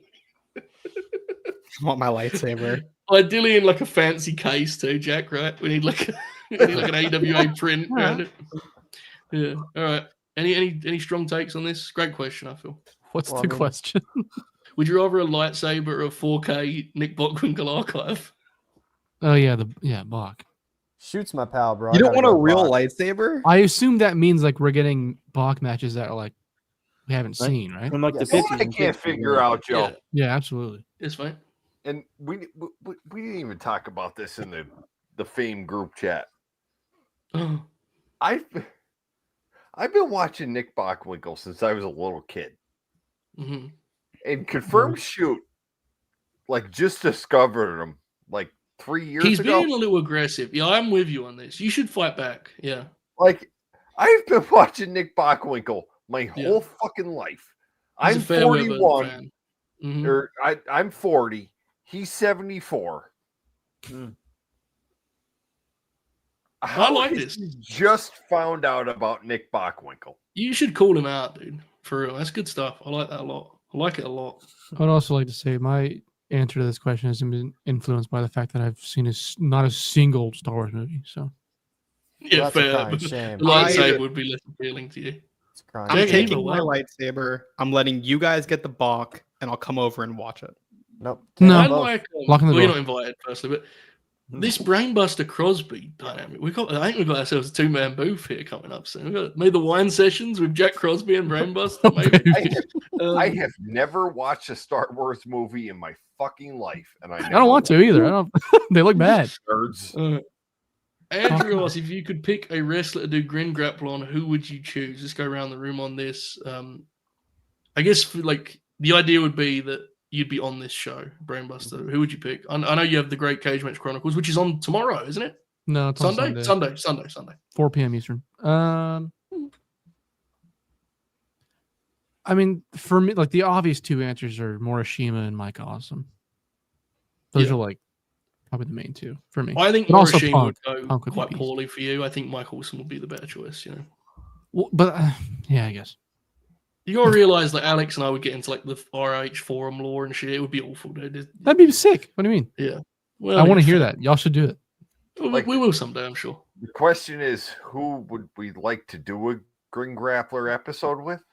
Yeah. Like who about? I mean, not with About. like, which wrestler you'd do it about. I'm sorry. I got it. Mid takes. Yes. Every day, brother. Mike Awesome and Morishima Morishima is and going Mike on in my Awesome. mind. Yeah. Fair. Novi, who'd be your wrestler? Either Hangman or Kenta. Oracle would be a real piece of shit on that Kenta episode. That'd be great. Good fight back. I would go. I want to do Tenru really bad. I know Oracle does too. But obviously, the correct answer for me is the Machine Gun Cole Anderson, so I can dust off some Joey Ryan tags.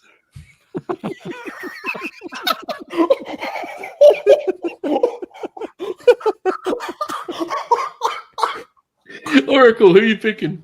Oh god. I think a Yoshiaki Fujiwara one would be awesome. That'd be sick, yeah.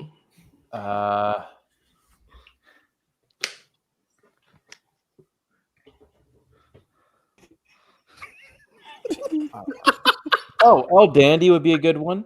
Mm-hmm.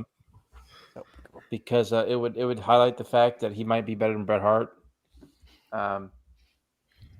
Which is going back to a tweet that I retweeted recently where you did. I saw that. Someone quote tweeted the infamous Bret promo with "Who you out El Dandy," and he said El Dandy's a better wrestler than Bret Hart. Which I don't know. I don't know who I'd have over the other. I like Bret quite a bit, but El Dandy's like a top. Fujinami would be good, dude. So. Fujinami, yeah. Jack Crosby, which wrestler would you like to do Grin Grappler of, brother? Gino Hernandez. That'd be cool. That'd be interesting. One of the great what ifs, especially. That'd be very interesting. I like it. Kaden Lee, your pick. I really want to talk about Twink John Moxley. So John Moxley. Okay. Oh, dude, I had my hand. I'm a finger on the trigger. Yep. I thought you were gonna say some dumb shit. It was so close. Nathan asks, who are 10 of the closest friends of one Doc Callows? Please give plenty of detail of each answer. This, for those who don't know, this was a question posed to Ibu about CM Punk. It was very funny. It was like, who are Punk's top 10 friends in the World Wrestling Federation? It was incredible. But he's gonna get got by that fella soon, isn't he? They're different people, dude. They are different guys. Yeah. Oh, There's a God. there's a woke agenda that they're the same person. They're not. Okay. Cole Anderson is the one seed on that, by the way. Colt Cabana. Weren't you asked this before, and you told a story about it was Gallows or Carl getting into a fight at a wedding with Roderick Strong or something like that? Roddy's Or was it Roddy's a wedding? Gallows wedding. His Oh. first wedding. I think you said first. Roddy got in a fight with Machine Gun's brother, I think, is the story. Yes. That's sick, dude. I remember Cole, this vividly. Cole's told the story on like a shoot and was like, everyone tweet Roderick Strong about this. Roddy Strong would be a great Grin grappler, dude. Seriously. That's got to be coming, right? Yeah. By the way, I would like to know, for anyone who's ever going to, ponder the eventual Machine Gun episode, there will not be Joe Ryan matches, folks. That was just, the joke. There's plenty of great tag. I mean, the Goto tag they did for a month, that was a swear. That was his best Ruth tag. Goto Grim Grappler would be fucking. You got to get me on that. Ooh. Oh, baby. Do you know what their name was as a team, Brainbuster, Cole and Goto? And they won the tag league? Sword and Guns. Oh, baby. Sword and Guns. It's fucking awesome. You have the Tenside, there's a lot of stuff there. Jake asks, future presidential pardon recipient Vince McMahon, my God, once suggested putting a blue dot over Christian Cage's face as he hated looking at him on TV. If the Grin could place a blue dot over any current wrestler's face on TV, who would they choose? Great Sammy question. Guevara. MJF. Nick Wayne. Ooh. There was a Nobody's point where I answer would have is said Bryan Carl Danielson. Fletcher, but I'm all in on Carl Fletcher now being handsome, so I've changed Austin my mind. Theory. Yeah. Britt Baker. Chris Jericho scares the fuck out of me. I know it's easy, but Max Caster. Yeah. There's so many options. Oh my god. Camille. Tony Khan. Tony Khan. That's a good one. Imagine Tony doing his announcements, but just with a blue dot. And he's like he's a mystery man. Kip Sabian, Kiwi's got in the chat. Danhausen. Mm. The Oswong. Oh, yeah. Aaron Mutual's good, bro. Don't say that. The Oswong. TJP. TJP. What the fuck? Yeah. He tweeted at me the other day, Joe. Some Kale actually said he blamed me for the Oswong being out in the Takeshita match, and Perkins replied, "Yep, that's why." And I said, "Well, sorry guys, that's on me, Oh. my fault." That's his first good tweet. David asked, do you have a favorite we discovered this wrestler in a bar, gym, etc. story? This is obviously a very old time graps thing. Fellas would just break into the business by bumping into one of the boys in the gym or the bar. And Yeah. I'm not sure. I always loved the story of like Afra and Seeker breaking into the business by just beating the shit out of all of the heels. And they were like, we should probably get these guys in on the work here. They're kind of kicking our ass every week at TV. That's a little bit different, but that always popped me. Goldberg, didn't he like yell an insult at one of the boys and they talked him into it? I'm trying to think. You told a great Anyone story come to yesterday mind? on the Grin Grappler.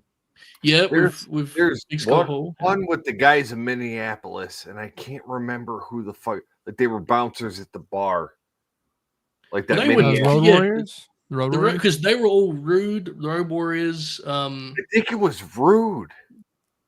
So Bam the Bam was story same goes, story. they say that Rude was like the shooter of those guys, which was Pop Smoke. Oh, Rick Rude will beat your Yeah. fucking ass. Yeah, well, I'm not sure about No that. matter one, who, but yeah, who you I are. know. Like, Yeah. No, you're right. Rude's reputation is that he was the tough guy. Yeah. Which is kind of frightening considering the size of the other gentleman involved. Also, Barry Darso is involved. Bob. Yeah, the Minnesota crew. Hennig, right? It always pops me that part of Brett's book where he's like, for my birthday, we celebrated me, Kurt, Brutus, and Rude just wrestled for the night and had fun. And it's like, well, I mean, could have gone out or something. That's kind of weird. They like moved they rearranged the room and just grappled and see who was the toughest guy. Hell yeah. Yo, don't be mistaken. They were hopped up on fucking booze and cocaine when they. For sure. I just the idea of that Dude. pops me, like. All right. Apologies, David. We didn't have a great answer for you there, but Kaden Lee asked, "Why is Kaden Lee the coolest grinner?" He's not. I'm not. Good answer.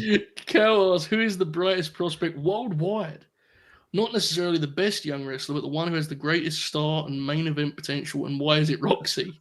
Jack Cartwheel. It's Oiwa. Roxy's really young, dude. Yeah. What about Is Roxy still a prospect though? just on her That's age a- alone? I think she is. Yeah. I think once you get like almost a year run with like a heavy title like that. She's still in NXT. I agree with Kaden. Status. She's 23, dude. Yeah. Okay. No, I mean, Avenger. Just telling you how old she was. Here's the thing. No. From a professional wrestling aspect, we've been playing this game at Roxy for what now? Like 3 years? Back to her Ring of Honor days. Yeah, she won that Ring of Honor Women's World title playing this 3 years game ago. for a long time. Yeah. She's 23. What do you want me to do? She's in NXT. She's not even on the main roster. She's a prospect. How old was Randy when he won his world title? 22. What does that have to do? 22, right? Yeah, Randy wasn't a fucking prospect when he was 22. Yes, he was. World's champion. He was Hold on. Roxanne Well, sit Perez. the fuck down, Joe. No. This is bullshit. I'm not conceding on this. No. She's the NXT champ, dude. The NXT male champ is Trick Williams. He could barely flat back. What are we doing? Hey, now, don't you talk about my gamecock like that, you son of a I bitch. love Trick, but NXT is not the main roster. You're a prospect in NXT, dude. Like You were a prospect on NXT, but it is it's the third brand. It's the third brand. It's They not the call third. it the third brand. It's It's the network third television brand. now it's on the not the third CW. brand. Well, They when booked it's Bubba like- Dudley. Same third thing with brand. Trick. Trick is no longer a prospect. He's graduated from that once he won the NXT fuck title. off, Trick bro. Williams, no longer a prospect. No, you cannot call him a once you have won a title that is on that level, you are no longer a prospect. Bro. Would you call Finn LeBron. Balor a fucking What the prospect fuck when he does won Finn the Balor NXT have to do title? it? No, because When he Finn won the Balor was No, you wouldn't. I love you. he to was in his death. No, 30s. you- Jackie was no, in his you wouldn't. 30s. Oh my god. Bro, it's a different time, bro. I don't know. You just said Trick Williams is not a prospect. I What don't- is he then? I don't- Bad? No, I'm not saying Trick is great, but Trick can. If you have won Trick the is NXT not a championship, you- prospect.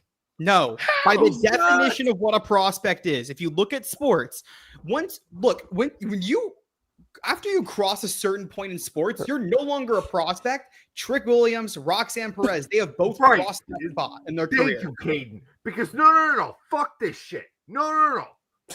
We're not playing this game. Because Trick Like, Guys, she's Jaden 23. Daniels. Would you call Jaden Daniels a prospect, Novi? Yeah, he's a rookie. He's not a no, he's not a fucking prospect. Okay. But also, but he's not a prospect. Here's what I'll say. He was a prospect in college. College is NXT. It's like developmental. No, it's Same not. shit. No, it's No. not. Okay, hold on. No, hold because on. There's the indies. They're preparing for the that it's not. No. He is absolutely still developmental, dude. It absolutely still is. Yeah. It All right. absolutely Okay, fine. No, I'm not dropping this. No. Fine. Developmental, fine. Meaning you are still in the big leagues in some form or fashion. You're not some fucking indie wrestler or college player. You're not. And Trick Williams, they have presented as a WWE superstar. Who has? He's not. They have. But he's They've not had on him the show roster. up.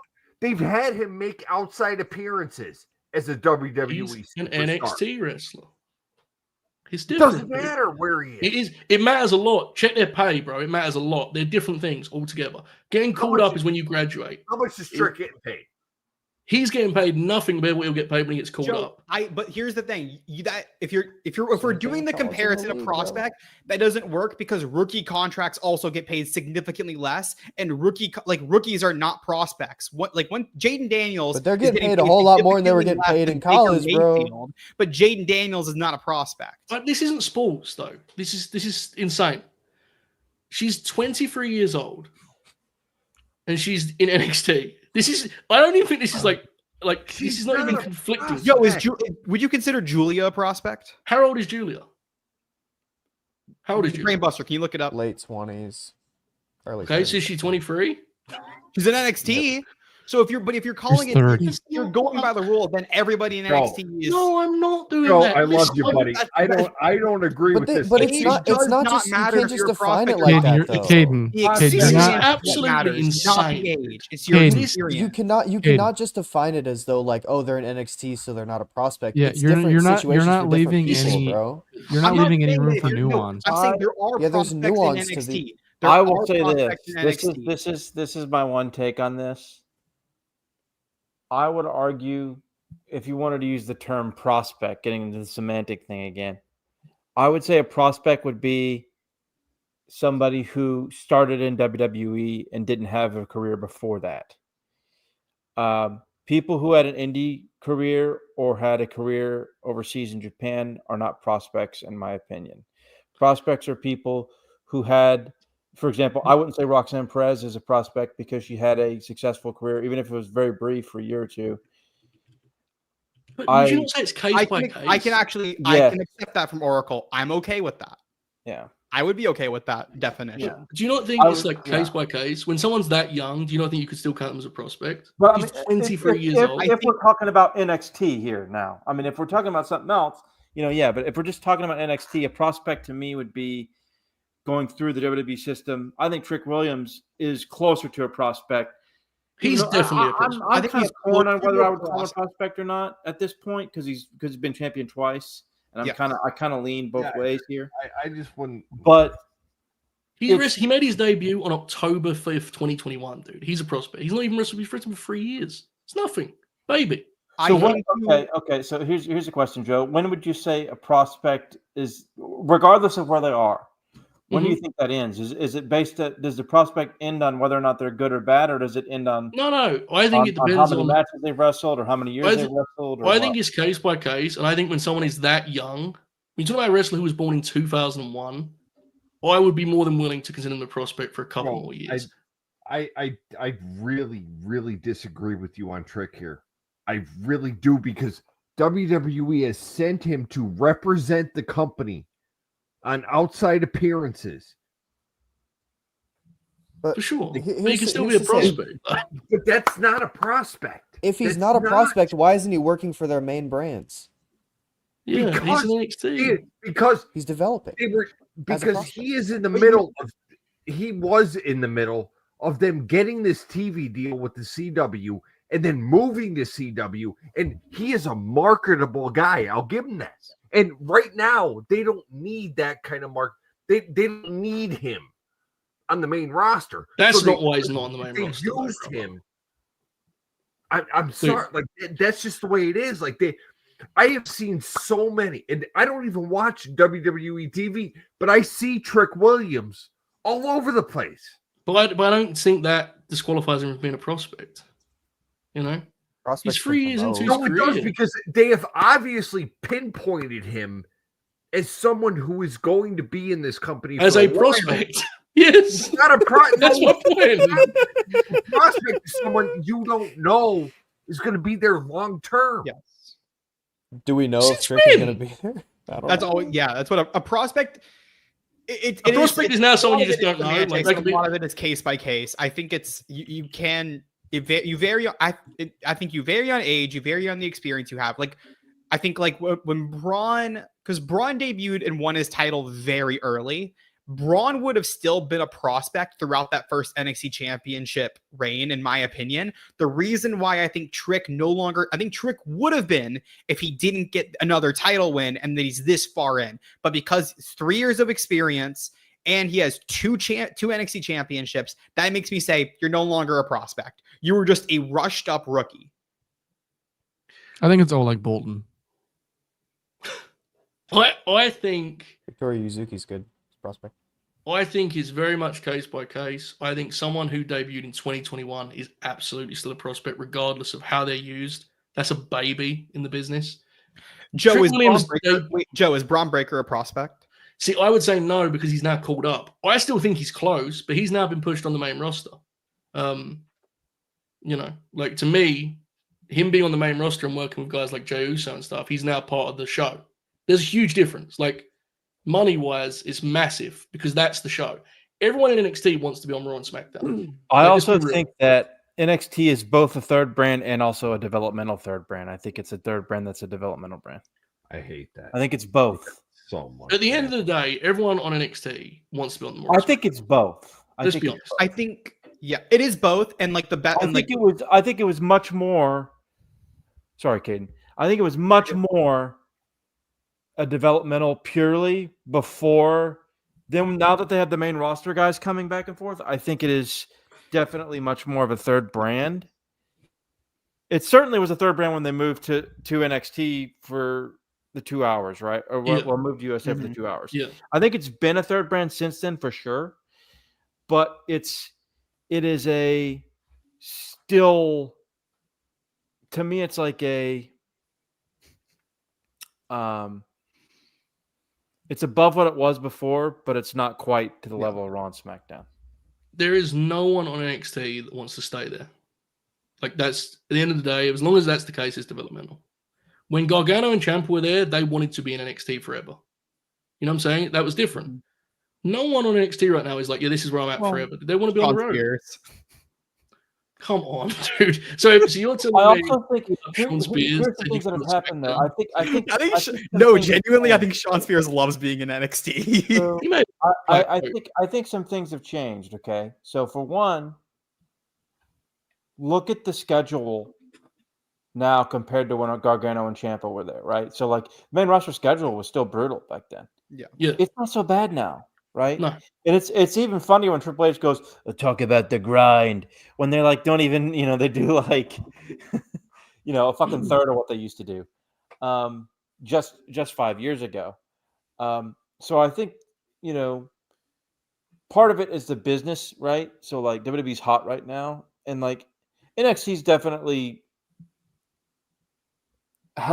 been supplemented from that, but at the same time, like there's something about like, oh man, I could go to Raw or SmackDown, and that's there's differences, like Vince is not For sure. not as in the picture That anymore. like So, inherently does kind of return it to developmental, right? Like it just does. You can't. Everyone wants to graduate. So yeah, yes and no. I kind of have a more nuanced look on it, to be honest with you. it is more nuanced. I just mean broadly. Almost everyone you see on that TV wants to go up. That's what I'm saying. Right? Yeah. I mean, I see both sides here, to be honest with Yeah. you. I'm not saying you're wrong. I'm just saying that Yeah. that is different now because of the things you laid out, So, like, what's anyway, the answer to the question? Well, I'm picking Roxanne because I still think she's a prospect. I'm not restarting that argument, but I'm not picking that one. Yeah, I got a couple. No shit, Kaden. Jesus Christ. We mentioned Yuzuki Izumi, Suzu Suzuki, Miya Watanabe, still maybe arguable, I would say for sure. And then Billy Starks for sure. Billy. Yeah. Billy's about to lose that status. But yeah, Billy. I would say, yeah, Billy's the only one I can think of. okay. Zeta Steel has promise. Billy Starks has been wrestling as long as Roxanne Perez. But anyway, Bozilla.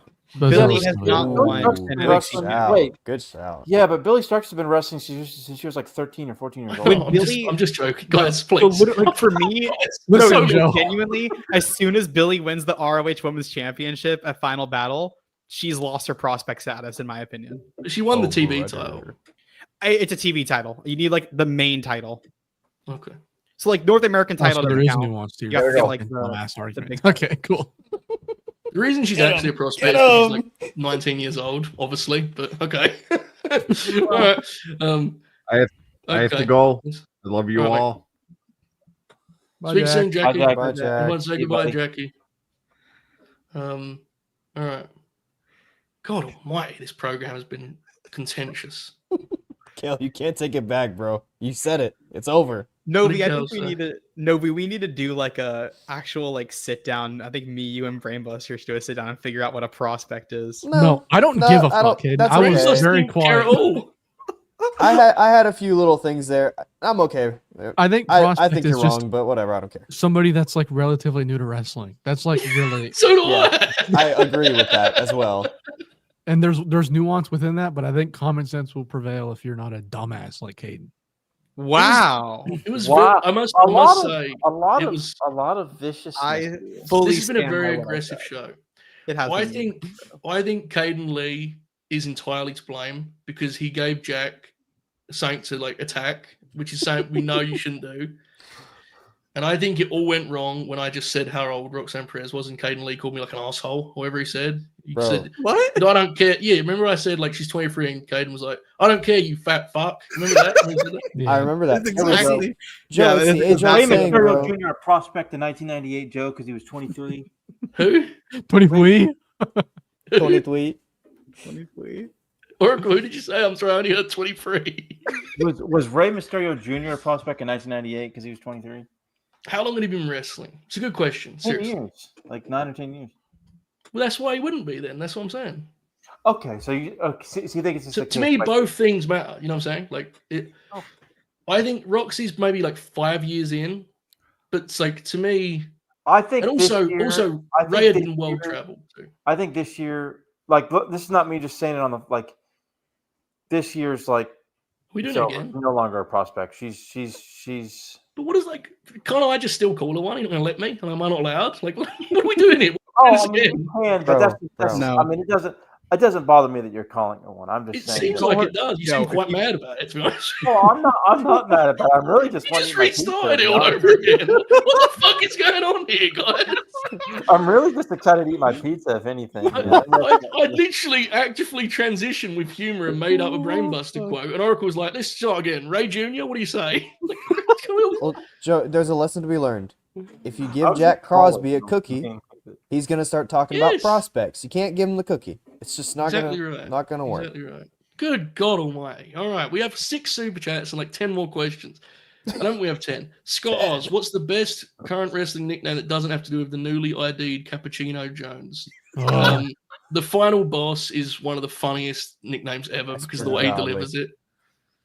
The OTC is an all-time bad The one. final The fact it's boss. over is- That the way, fact- the way he delivers. yes, the way he delivers it's great. Bro, The fact that the Billy OTC is over Starks. is outrageous. What's Billy's one? Space Jesus. Fucking Yeah. rules. Fuck yeah. Species, this is good. Um, I like the sun god for Suri. because of sun her god is gear and awesome. everything. Solo- Is weird because I'm a football addict, so every time I think of that, I think of Amon-Ra St. Brown. True. Like, Yeah, for- yeah, for- yeah. for That's the funny. Lions, Solo Sokoa, the tribal Yeah. chief, obviously. Am I cheating by saying the American Dragon? No. No, it's cool. It's not even a nick. I'm not gonna. It's fine. Well, what is a nickname, really? Follow up from Scott. Should HBK immediately belt up Cappuccino Jones even when he signs? I say yes. Brainbuster? Yes. Fuck no. Have you seen him wrestle or are you just mad? Yes, He's I not have. good? He's not good. I He's a can't- prospect, but he's. I'll make a tweet about the caffeinator finisher. It's one of the worst finishers I've ever seen in my life. This is the right answer. The infamous Tongaloa. Yeah, it kind of rules. That was great. It fucking rules. There's like, you It's know, layered. it's Yeah. basically it's layered because he's Memphis because he fucking sucks Yeah. where he is half the time. He's real bad, dude. Nathan asked as a I still can't believe that Lem's that win. I apologize, folks. I hope it was I did not think it was That's going to fun. turn into that. It was when Crosby fired up. I said, I'm not letting him do this on this side. Jack got mad. I mean, you thought I got mad there for a minute. No, ago. Jack- was When like- Jack began to when yell, Jack you've started been doing his this. thing and with his Yeah, hands when he and what did he shit, say? He said, "You've been doing this with Roxanne for how many years now?" I was like, Jesus, he's gonna punch me in the face. I was sitting next to him. I'd have left, dude. He would make me uncomfortable. Too much man, bro. He's crazy. All right. Nathan asked, as opposed to the very boring best match question, what's the worst match you've ever seen live? I have an immediate Oh. answer for Oh this. my god, I have the perfect answer for like Okay. we're talking about I was live, at- right? Oh please, I don't even remember. Yeah, Oracle uses. Yeah, you got a bag. No, No, big- I was at an AEW Collision episode, right? And the Arn Anderson comes out. Too bad he wasn't wrestling because it was his son Brock Anderson, and he wrestled Luchasaurus in the worst match I've ever seen Third live. episode It of Collision. very nearly fell asleep. I'm dead serious. Underrated. Good match. That match rules.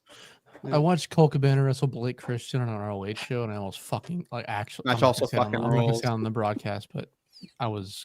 Mine not was be here. whoever Gravity worked in Chicago.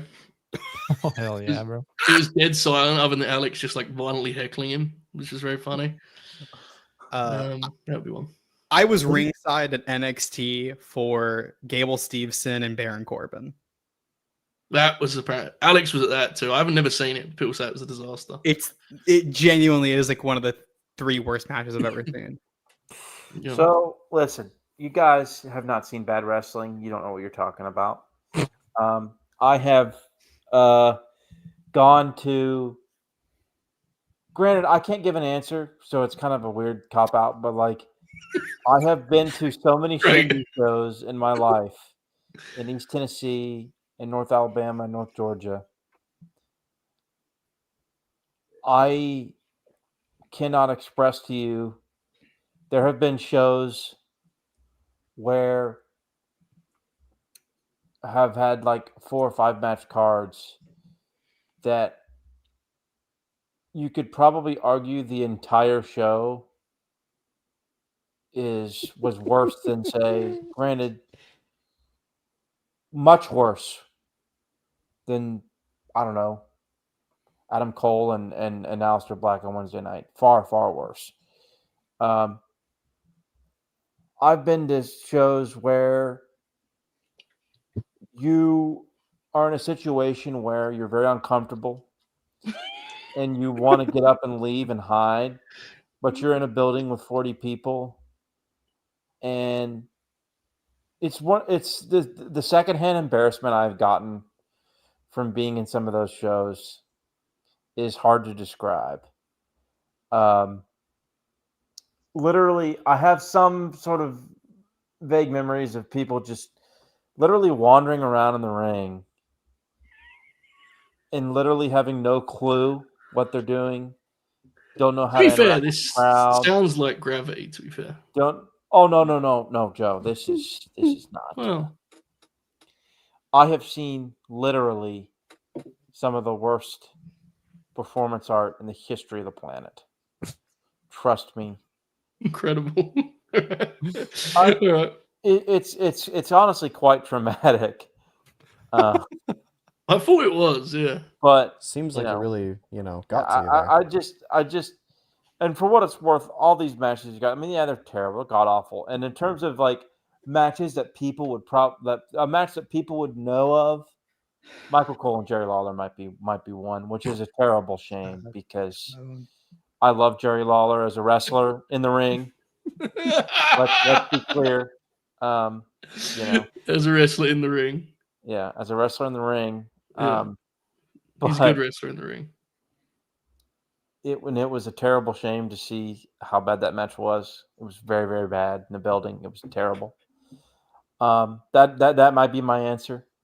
All right. But yeah, trust me when I say I have seen some bad shit. Did everyone answer this? Yes, we did. Yeah. Yes. Yeah. Oracle's was quite a way to end. A haunting Bro, tale. he said, Yeah. y'all don't know shit, and then just didn't answer the question. Respect. Kinda Cal rude. asks, which women's match should be the first to main event an AEW pay-per-view? What's the next women's match to main event WrestleMania? So AEW, Wait, what was the question? which women's match should be the first to main event an AEW pay-per-view? It'll be Tony and Mariah in Australia. Yeah, maybe. That'll Yeah. sell some tickets. It'll be as lame though. I'm gonna go with Jamie Hayter as a heel versus Willow Nightingale. I don't know how they'd get to it. I don't know how it happened, but I think that could do it. It's a shame. Like at one point when she was coming in, I'd have said it would be a Mercedes match, definitely. But now I'm like Yeah. hesitant. You could also very much say Willow and Athena. That's also a big shout too. They did it on from, Ring of Honor, Matthew. right? When they were prospects. What's the next women's match to main event WrestleMania? It's got to be Bianca Rhea and and Rhea. Bianca. Yeah. Gotta It's be. not. It can't be this year. It's just Bianca not and going to work out that way. No.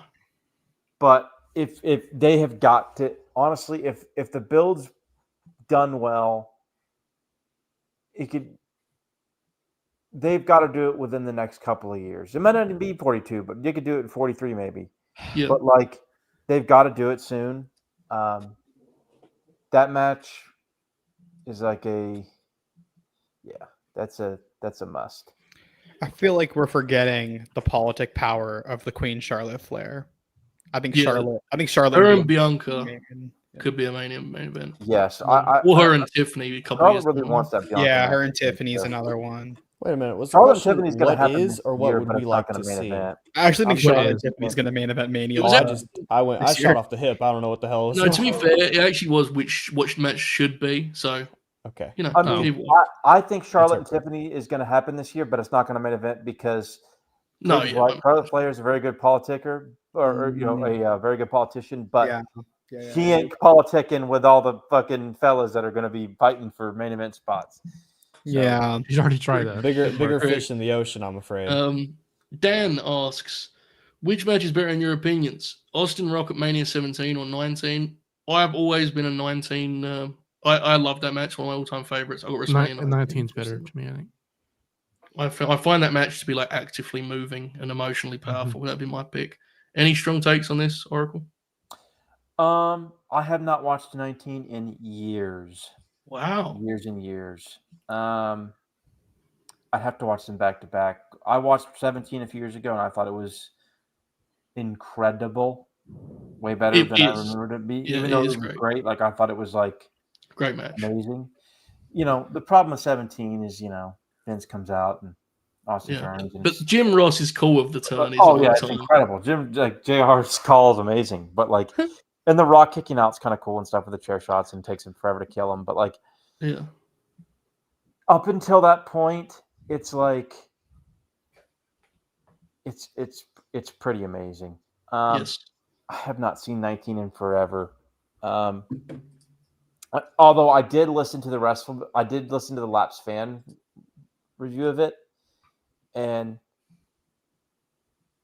they are high on the match, but it's also one of those things now where JP Sorrow couldn't get over the fact that the Rock had Austin's vest on, and I wonder if that will bother me. That is unhinged. All right, fair enough. Any takes, Novi, Kaden, or are you passing this?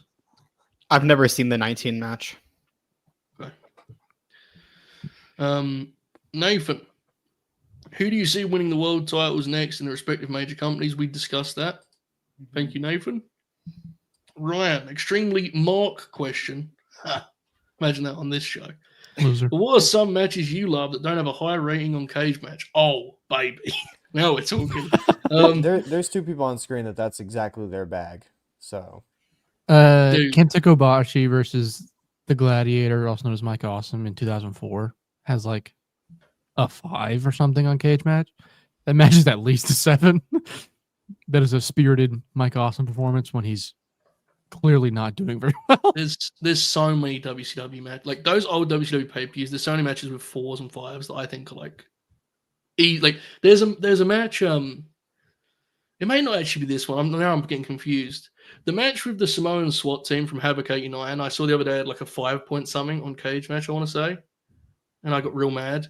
Also, Roddy and Bobby from NXT TV has a 7.44, which is like, I mean, just revolting. I'm looking elsewhere here, so I'm scrolling. Oracle, I don't think you're scanned Cage Match enough to know on this one, right? No. But I have to get my pizza out or a fire will start. So Go for it, mate. Bam Bam and Vader had a match against Butch Reed and Ron Simmons. That is also, baby. Yeah, I remember because I was looking at matches I was watching matches for Catering Chronicles Big Bang Vader, which you can go watch on the Grass Rockets YouTube channel. And that match fucking rocked. I think it has like a 5 as well. There's a real problem with and again, I like Cage Match a lot, but the thing where like the big lad matches get the shit kicked out of them is quite frustrating. Yeah. Like teams like Doom don't do well on there at all. Mm-hmm. But if you actually watch their matches, they're like super fun, super fun. I've also discovered that Cage Match only has the famed Saudi Alexa tag that Ebo and I talk about once a week at 6.83. Dave, of course, as an adult, gave it 3.75 as he should. I'd like to note that. There's a lot of women's matches that definitely fit this bill. I couldn't name a bunch of them. There's a ton of them out there, obviously. I'm going to be very nitpicky. The first ever American Dragon versus Low Key match from the ECWA 5th Annual Super 8 tournament has a 7.76. It's like an 8.5. It's very nitpicky, but it's quite good. Dude, Low Key was different. My I'm looking here at my cage. Oh, Lex Luger versus Dan Spivey. Sweet fucking match, dude. It has like a 6 on cage match. Don't listen to him. Great match. Okay. Thank you for the question, right? Danielle asks, what's your dream women's match? Well, This is my girlfriend. Holy moly. yeah, I thought that was your place saying, not mine. I'll start with you, Brainbuster. bro. Thanks. Akira Hokuto versus Athena. Fuck, Athena.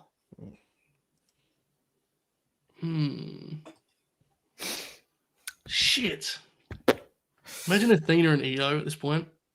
Oh yeah. I was gonna say Athena and Io would be really good. It's got to be Athena and someone because she's just the fucking coolest. I would say Athena and Miyu Watanabe for me. On a spectacle level, I think Jamie Hayter, Jamie Hayter not injured, like away from an injury, and Rhea Ripley healthy. I think would That'd be fucking rule. big time, yeah. I have to point this out. Not that one. Matthew Allen, Sari, and Sari and Io. Io. Yeah, that's the Oh, big. baby. I'm gonna That's happen go- Mania weekend. Fuck, Athena and Stephanie would be sick as well, wouldn't it? Ooh, Yeah. God, that'd be good. Yeah. There Dude, has like, to be. oh my god, Sari bleeding for Bull would be Right. There fucking has to be like generational shit. a Toyota or an Aja Kong match in there somewhere. Like Toyota modern versus Io day. Sky is like Yeah, there's got to be some of those out there you could cook up, obviously. Aja Kong and like Willow, I know that has a chance of happening, but Prime, Oh, Aja dude. Kong and Willow, that would be unbelievable. Megumi Unbelievable. Kudo versus Athena as well would be fucking unbelievable. Them in like a death match would be. So Athena's a good fuck. wrestler, right? You think? Athena's a top 5 women's wrestler of all time. Yeah. We haven't made that very clear. I just wanted to ask you. Marina Shafir versus Alexa Bliss. Layla Hirsch. Layla Hirsch. I like Layla Hirsch. She's good. I do. Dude, the Diamante match was incredible. Awesome. was match. sweet. Awesome match. She was on AEW, and like it auto played for me because I don't watch that show very closely. She was tremendous on that program. I must say. I watch it all the time just because it's like it's easy, it's consumable. No, it's and fun. she Yeah, I was- just don't. she I was miss a very lot fun. of it. Yeah. Yeah, she was very fun on there. Lord Lambo asked, "How did everyone celebrate Mariah May's 1-year anniversary?" I was at Wembley, and I think I scrolled my timeline to see if everyone liked the match because where I was sitting, it was like very silent, and I was kind of uncomfortable. Brian May's And I what? watched it on tape. Title win. Oh. No, 1-year anniversary. My bad. Of being Sorry, signed to Kaden. AEW. My bad. Oh. My bad. My bad. Lambo, my Which- bad. Caden, thank you for. Okay. I When think it was did she today. sign? Was that I think today? it Well, I was today. I was guess that's bedridden. I was bedridden watching Loki shooting the view. What did everyone do today in that case? How's that It work? worked. No. Oracle done a Depressed. pizza. Oracle made a pizza. We had an argument about whether the guys are prospects or not. Yeah. Oh, here's the thing I did. I got a chicken bake from Costco and a nice. How There you go, strawberry- did you get a boom or a doom?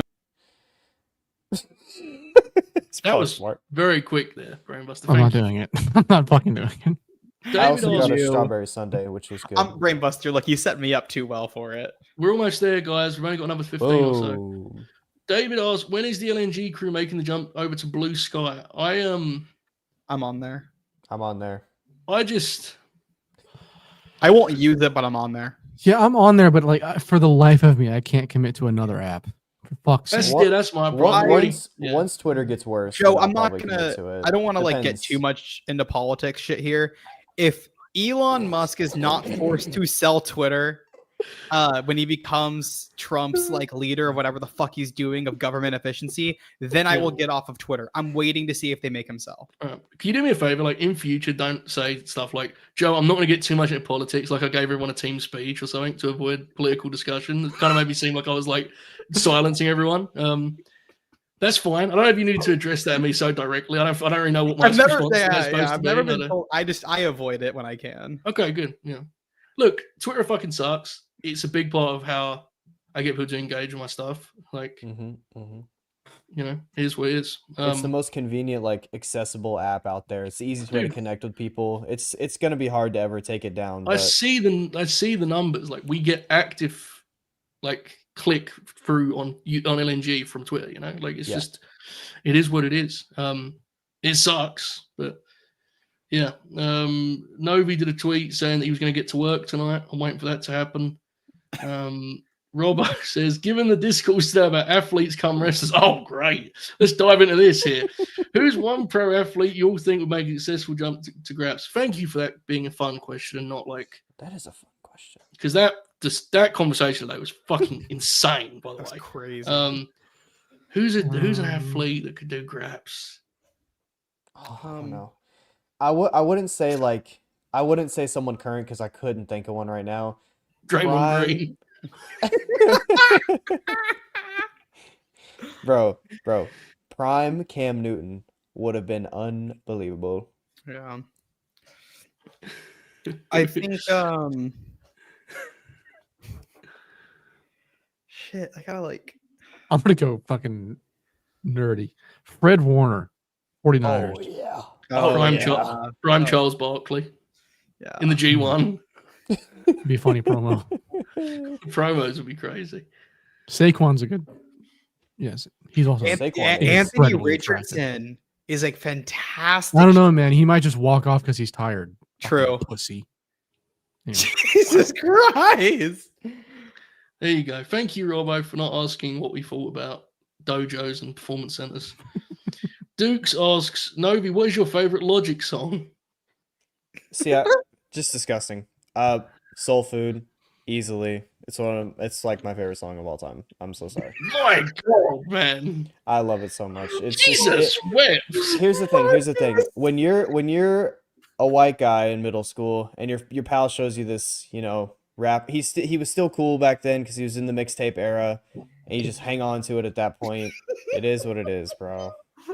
It is what it is. Favorite of all time is kind of aggressive. I feel like you could have. I don't know, bro. I'm not gonna lie. I'm sorry. I get you didn't pull your there's so many things I love too, guys. I get it. I know it, but it's just where you grew up, Novi, yeah. It's how it happens, bro. I'm sorry. You're being honest. That's fine.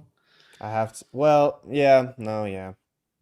Cal asks, will Ibu be proven right with his Braun bloodline agenda? He's still going with it, isn't he? That they're going to do this fifth man thing. Yeah. He said today, it was going to be Dwayne on one side and Braun on the other. He probably knows something if he's going out. I assume, yeah. Yeah. I actually don't know, legitimately. Each Grinner name your spirit animal. No, mate. I mean, I've got to have a cool answer for this, I feel. I wish I was more prepared. Yeah. Who's Oracle's? Mine's Sloth. a cat. Cat. I'm like Natalia. What's like the generic cool answer? It's fucking lion, bro. Yeah, a wolf. Dude, I'm a fucking eagle. I'm a fucking eagle, dude. I don't know. I would say a brown bear. I say panda.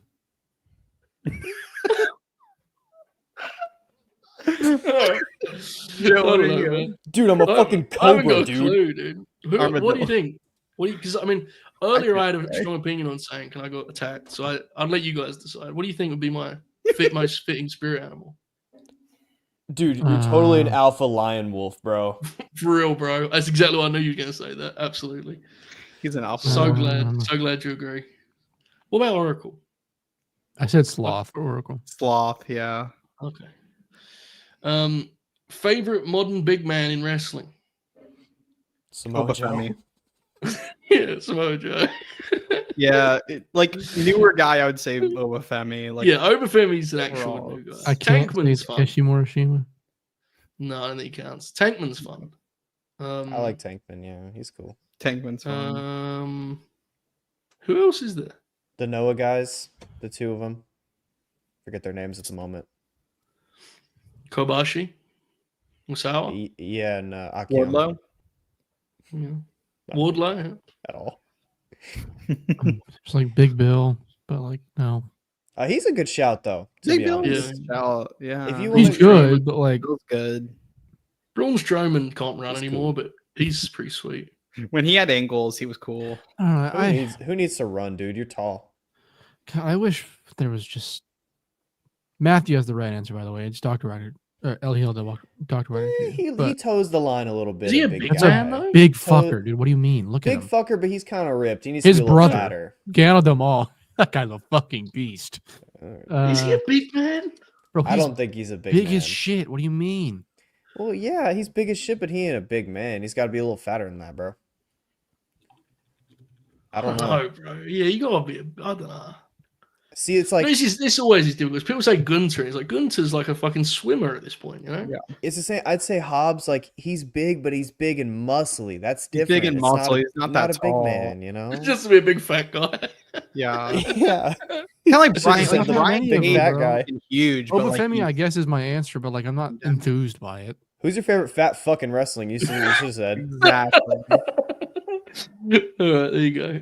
Darren says, when you guys were first wrestling fans and kayfabe wasn't dead for you, what was your favorite match?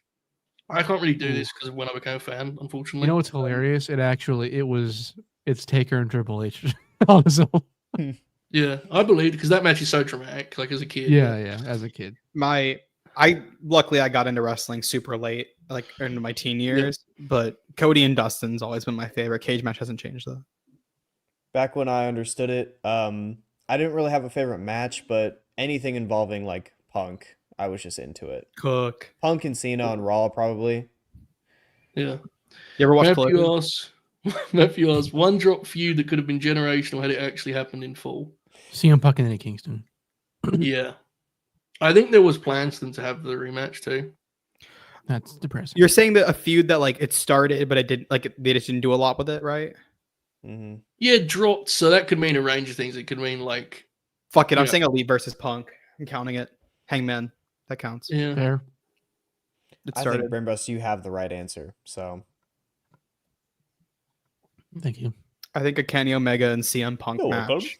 would have done insane He business. says it like Mr. Bean. Trying to think of another one. Hogan Austin. I think Hogan Austin wouldn't have worked, to be honest, Mr. Big Dude. I think Steve was at a point in his career there where he would have just I think it would have bombed. I mean, obviously it would have got a great reaction, but I think the Rock thing worked out way better than that would have. Trying to think. was it? Steve Austin and No, CM that Punk. doesn't count. That one was so close. That was WWE that 13 was ad. interesting, that WWE 2K thing they did. Or It was I don't know if WWE it's 2K yet. 13, pal. Sorry, bro. Don't disrespect. I still think we could get that match. Get it right, dude. Yeah. All right. I'm sorry, I haven't got any good ones there. I apologize. We got some good ones there, though. Yeah, you guys did a good job. On a scale of 1 to 10, how worried are you that Uncle Ella might be fucked? I'm like 4. He's fine. Chilling. Yeah, 3. He's just 3. old, dude. Yeah. He's also like later aware on that he's aware that he's nearly done too, right? So Welcome back. hello, Oracle. If you could pick any wrestler from around the world, regardless of gender, who would you have face NWA World Champion Roxanne Perez? Vetoing Suri as an answer, sorry. Azumi. So wait, what's the question? Say it one more time. If you could have anyone wrestle prospect Roxanne Perez, who would it be? Man, you know,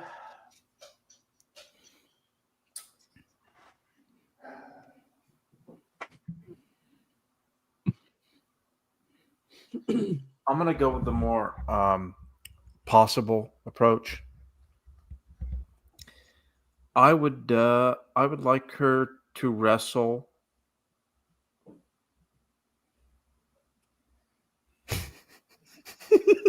I wouldn't. Incredible. The fault that's going into this is fucking huge. I don't know. I don't like Roxanne that much, so it's like, Say Athena. Oh, I didn't know that. Gross. okay. Athena was an easy one. Willow Nightingale. AJ Lee. Hazuki's a good shot. Mark. I think they could have Mew. a fun time. And I want Probably to Mew. Hashimoto would probably be pretty Mew's- sick, to be honest. Mew's too big. I want her to wrestle like a faster match. That's why I said Azumi. Io would be good.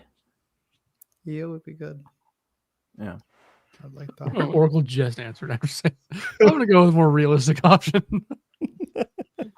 Daniel asks, what is the Grinners comfort match? Collision, episode 1, main event. Easy for me. Brainbuster?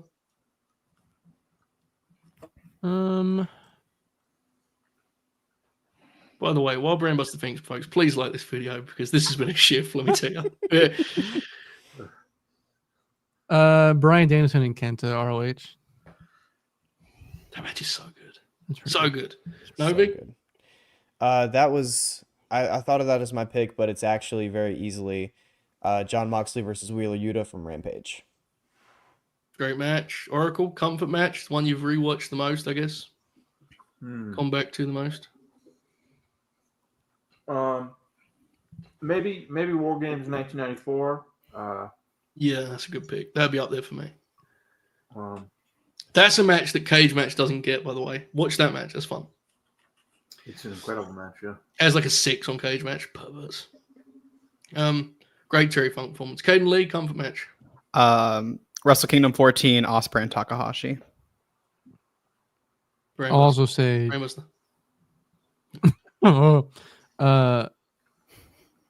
the Gladiator Mike Awesome versus Kanemaru in '98, I believe. Beast. Kanemaru Don't have an just ad. withstands When- the absolute most fucked tail spot I've ever seen in my life. Anyways, go ahead. Sorry, that's my bad. When will the 31 be returning, or are the LNG joining the rest of the woke media and silencing conservative voices? The 31 was quite strenuous, to be honest, because like I had to write a monologue for him, like we were doing the Kimmel show, and then Matt would edit in laughing tracks, so a laughing track. So it'll probably never come back, but I do think we'll do a special one day. God bless. Go watch the 31, folks. Okay. I mean, maybe not. Cal, final one, promise. It seems that the women's division booking in AEW has once again fallen off a cliff. Who could have seen that coming? Mariah's reign has been, in my opinion, been a near dud week to week. Who would you have her feud with? Who would you have had feud with her, seeing how Mina was unavailable? Well, this is where you need to have foresight, because, like, ideally, Willow beats Chris because you were splitting Chris anyway, and Willow was going into that program. So then you could have done that as like a big feud rather than a sort of like, we'll just do this to get through a pay-per-view. Yeah. With respect to Anna Jay, who I think's got better, I don't think I would have made such a prolonged session of that particular piece of business. But the main thing I think is it's more than the matches. I think it's a presentation thing. I just think they've been very kind of slapdash with her. Mm-hmm.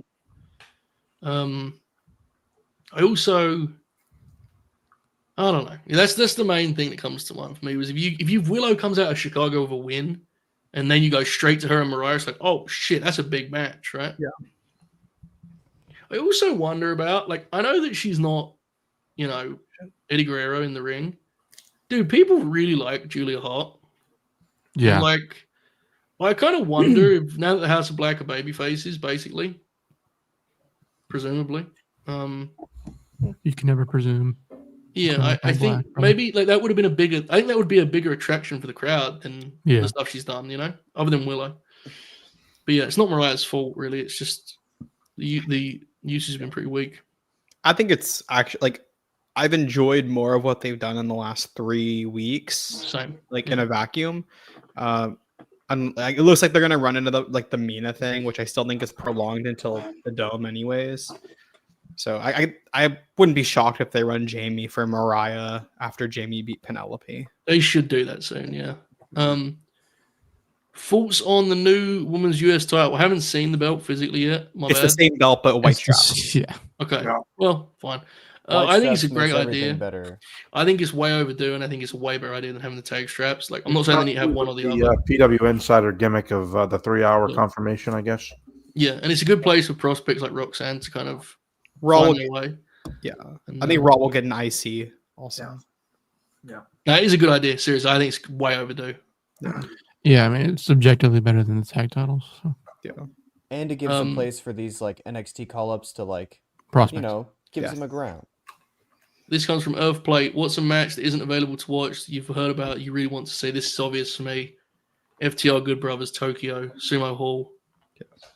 Alleged classic that I'm desperate for the footage. I'll do anything.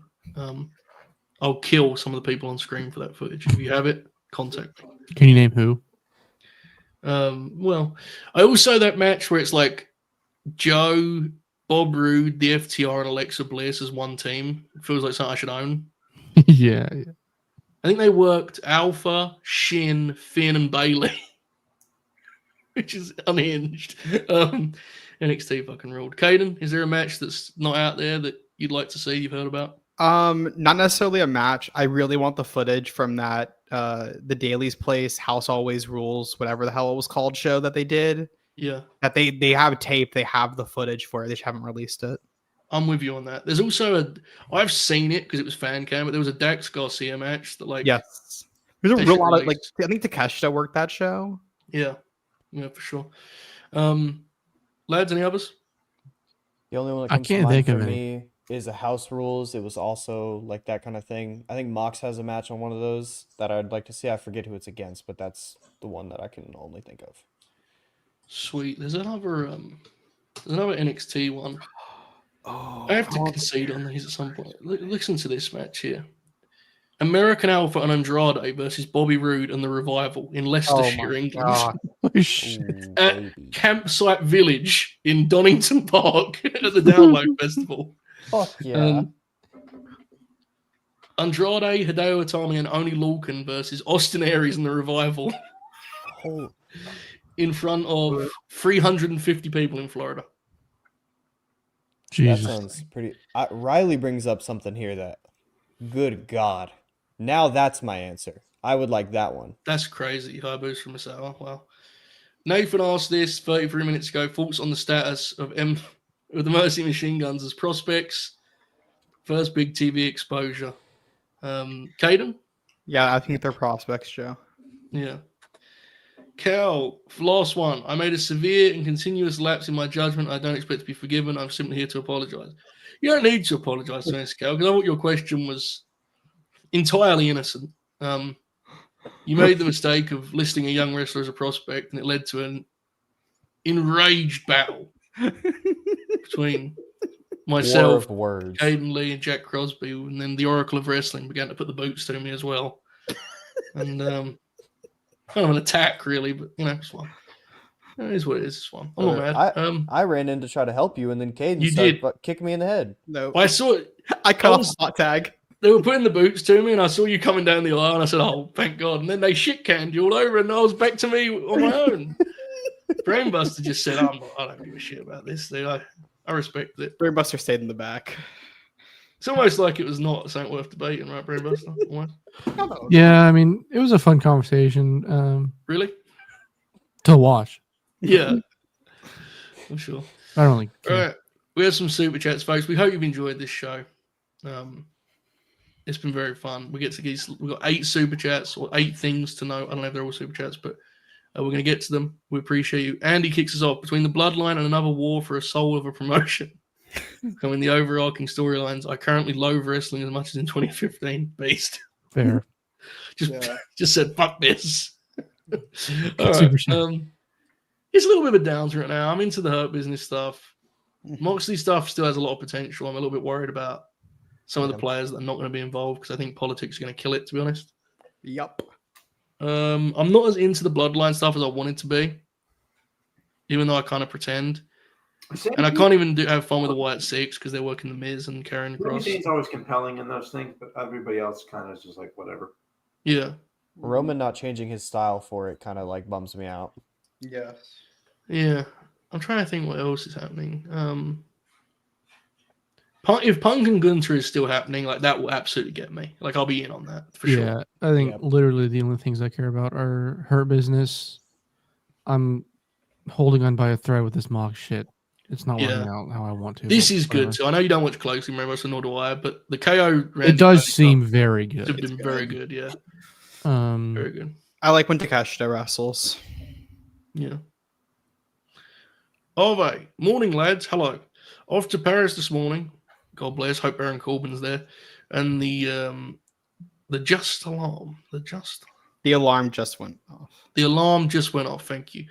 So to hear you always an upgrade after about 4.5 hours of sleep. Well, this is probably about 5 minutes before we had an extensive debate about the word prospects. That probably retracted since. But thank you, Ave.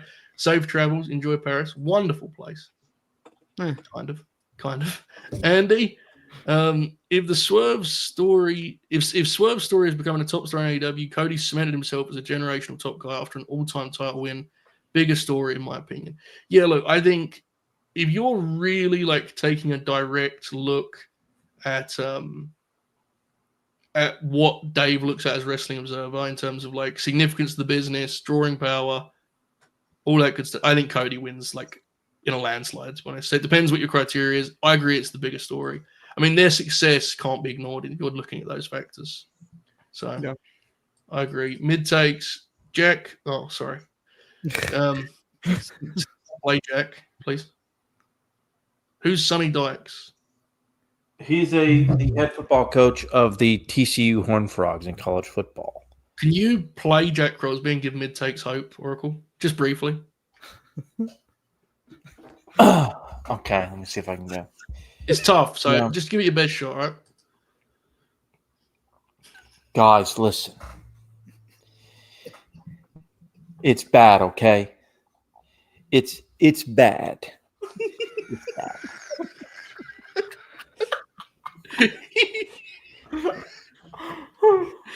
What was the one he did earlier when he went, I'm sorry. What are you talking about? Will says Bianca in AEW for 2 months, Jamie in WWE. Bianca in AEW would be fascinating, dude. Yeah, that'd be interesting. I don't know if that would go well, to be honest, but It would Probably not. I feel But like it'd be really fun. The matches would be good, I think. So I'd giggle. I think Hey, putting give the her- give matches her together Chris would that. be putting the Oh, matches probably. together would be an adventure, I feel. yeah. Billy Gunn just staring blankly as she asks what they're doing at minute 7. You know. Riley, who in 2000s prime would fare better in the US today, Mystico or Kenta? In the US, Kenta would be Kenta. a fucking god today, dude. He'd like be the Yeah. AW champ, basically. I Yeah. think Kenta, yeah. Kenta. It's also easy to say Kenta because Mystico is like, even though he's not physically in his prime, he's like a god again. Yeah. So Yeah. it's easier. Like, yeah. Adam is a new member. Thank you, Adam. Welcome to LNG Gold. There are no shows this weekend. But actually, there might be. I'm going to do I think I'm going to try and do Fave Fight Friday on some point to catch up because I could not do that today. I'm going to need to rewatch the matches too because I was like dying while watching them. So there may be one of those. Next week is pretty loaded. I think you're going to enjoy it. But welcome aboard, brother. Thank you for joining. Anwar has been a member for 2 months. Says, if you had a time machine and could book prime versions of your favorite wrestlers in a match, who would you book? This is easy for me. Samoa Joe, Stan Hansen. Imagine that. To be honest, though, I don't even know if you do prime Joe. I think for Stan, you would do like old fuck Joe because then they could just be sort of gunslingers, you know? That would be my pick. Brainbuster? I always answer with Morishima and Mike Awesome. However, I think Morishima versus Tanaka would be unbelievable. That'd be fun. Novi? Prime Kenta versus Swerve Strickland. Oh my God. Oracle, time machine match. 2 favorite wrestlers in their prime. Who are you putting together?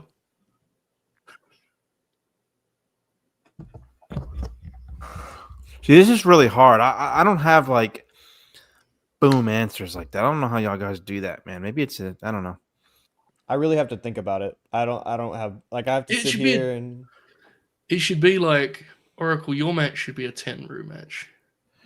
Yeah, I was actually thinking Tenru, believe it or not. I was Who just can trying to we think of his opponent. Who can we put Tenru in there with? Drew Mack. Oh, that would fucking rule. Sheamus.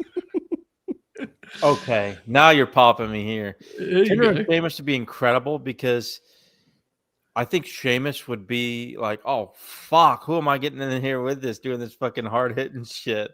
Mm-hmm. I think Tenru would literally turn Sheamus into a pancake and it would fucking rule. Yeah, he'd beat the fuck out of him. He would like no sell a lot of his stuff too. Oh, yeah. Yo, Oracle, have you seen Tenryu versus like a very young Taichi? I don't know if I've seen that one now. Tenryu like straight up picks up one of the commentary tables and just uses it as a fucking chair. It's so sick. He just Oh, beats the this is fuck out of him. crazy. Tenru, Tenru Oh, Darby yeah. Allin is demeanor, everything about Tenru is crazy. incredible.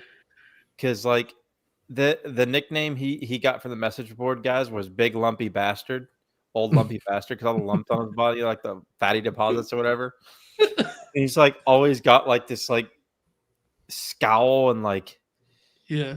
total like disregard for anything going on in his. You know what But match it's I also love? like an awesome charisma and presence at the same time. It has flaws, but I love the Flair Tenru Yeah. match when when Flair heads over from the WWF, they go Yeah. 2 out of 3 falls. I Mhm. love that match, man. It's not perfect because it is too long, but it's a beautiful match. My goodness, what a great match! I have Caden, another one time too. machine match. Another Novi, one you got one? for Caden. I'm gonna cut him off. Okay. Manami Toyota versus Suri. There you go. Okay. Caden, I want 2021 Brian Danielson and 2020 Walter. there you go. Darren, if the 31 ever returns, can Low Key be invited on? That's our final question of the night. Low Key would get quite mad at Bob, or they'd become Good. best friends. More likely the latter. That is our final of the night. Darren has been a member for 2 months. Thank you very much, Darren. I hope you enjoyed LNG Gold thus far. And folks, we hope you enjoyed this program. We've gone over 3 hours for some reason. And we went through many different highs and lows. I don't know how good this was, but we tried our best. We would love for you to like the video. We're going to do some plugs now. Brainbuster, the Grats podcast, brother. This Sunday, the big one. The big Cage one Match of the Chronicles, month. brother. Talk to him. On Sunday, 4 p.m. Eastern Time, Khalid and I will be going live on the Graps Podcast YouTube channel. For Cage Match Chronicles 1988, we'll be covering 5 of the highest rated matches from Cage Match from 1988. Yeah, come hang out. Say what's up. Sweet. Hell yeah. I love it. Novi, what's the latest? Twitter.com/itsnoviak, YouTube.com/@Noviak. No video tomorrow. Been a crazy week, so decided to just kind of like let that one roll. But on Monday, we'll have a match review Monday. Moxley versus 10, the squash match from Dynamite 3 years ago. And then Wednesday, 6:30 p.m. EST, as usual, the Dynamite pre-show, which always tap in for. You might see Caden, you might see Brainbuster, you might see both. Who knows? But you should definitely Wow. tap in. Oracle, what would you like to promote?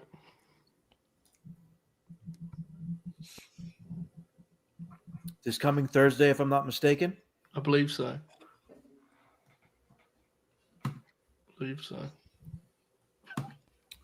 Vindication. Right, Thursday, quickly, November to explain what 14th. just happened, Kaden was trying to communicate with Brainbuster in the private chat. Oracle was very confused as to what was being asked of him. As you were saying, Grindication this Thursday, Oracle. Vindication this Thursday, November 14th, 9 p.m. Eastern.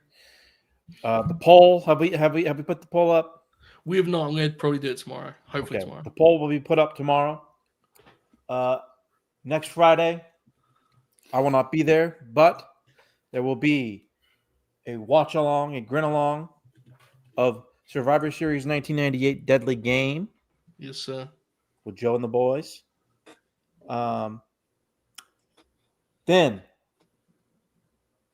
there is going to be 2 weeks from tonight, Yes.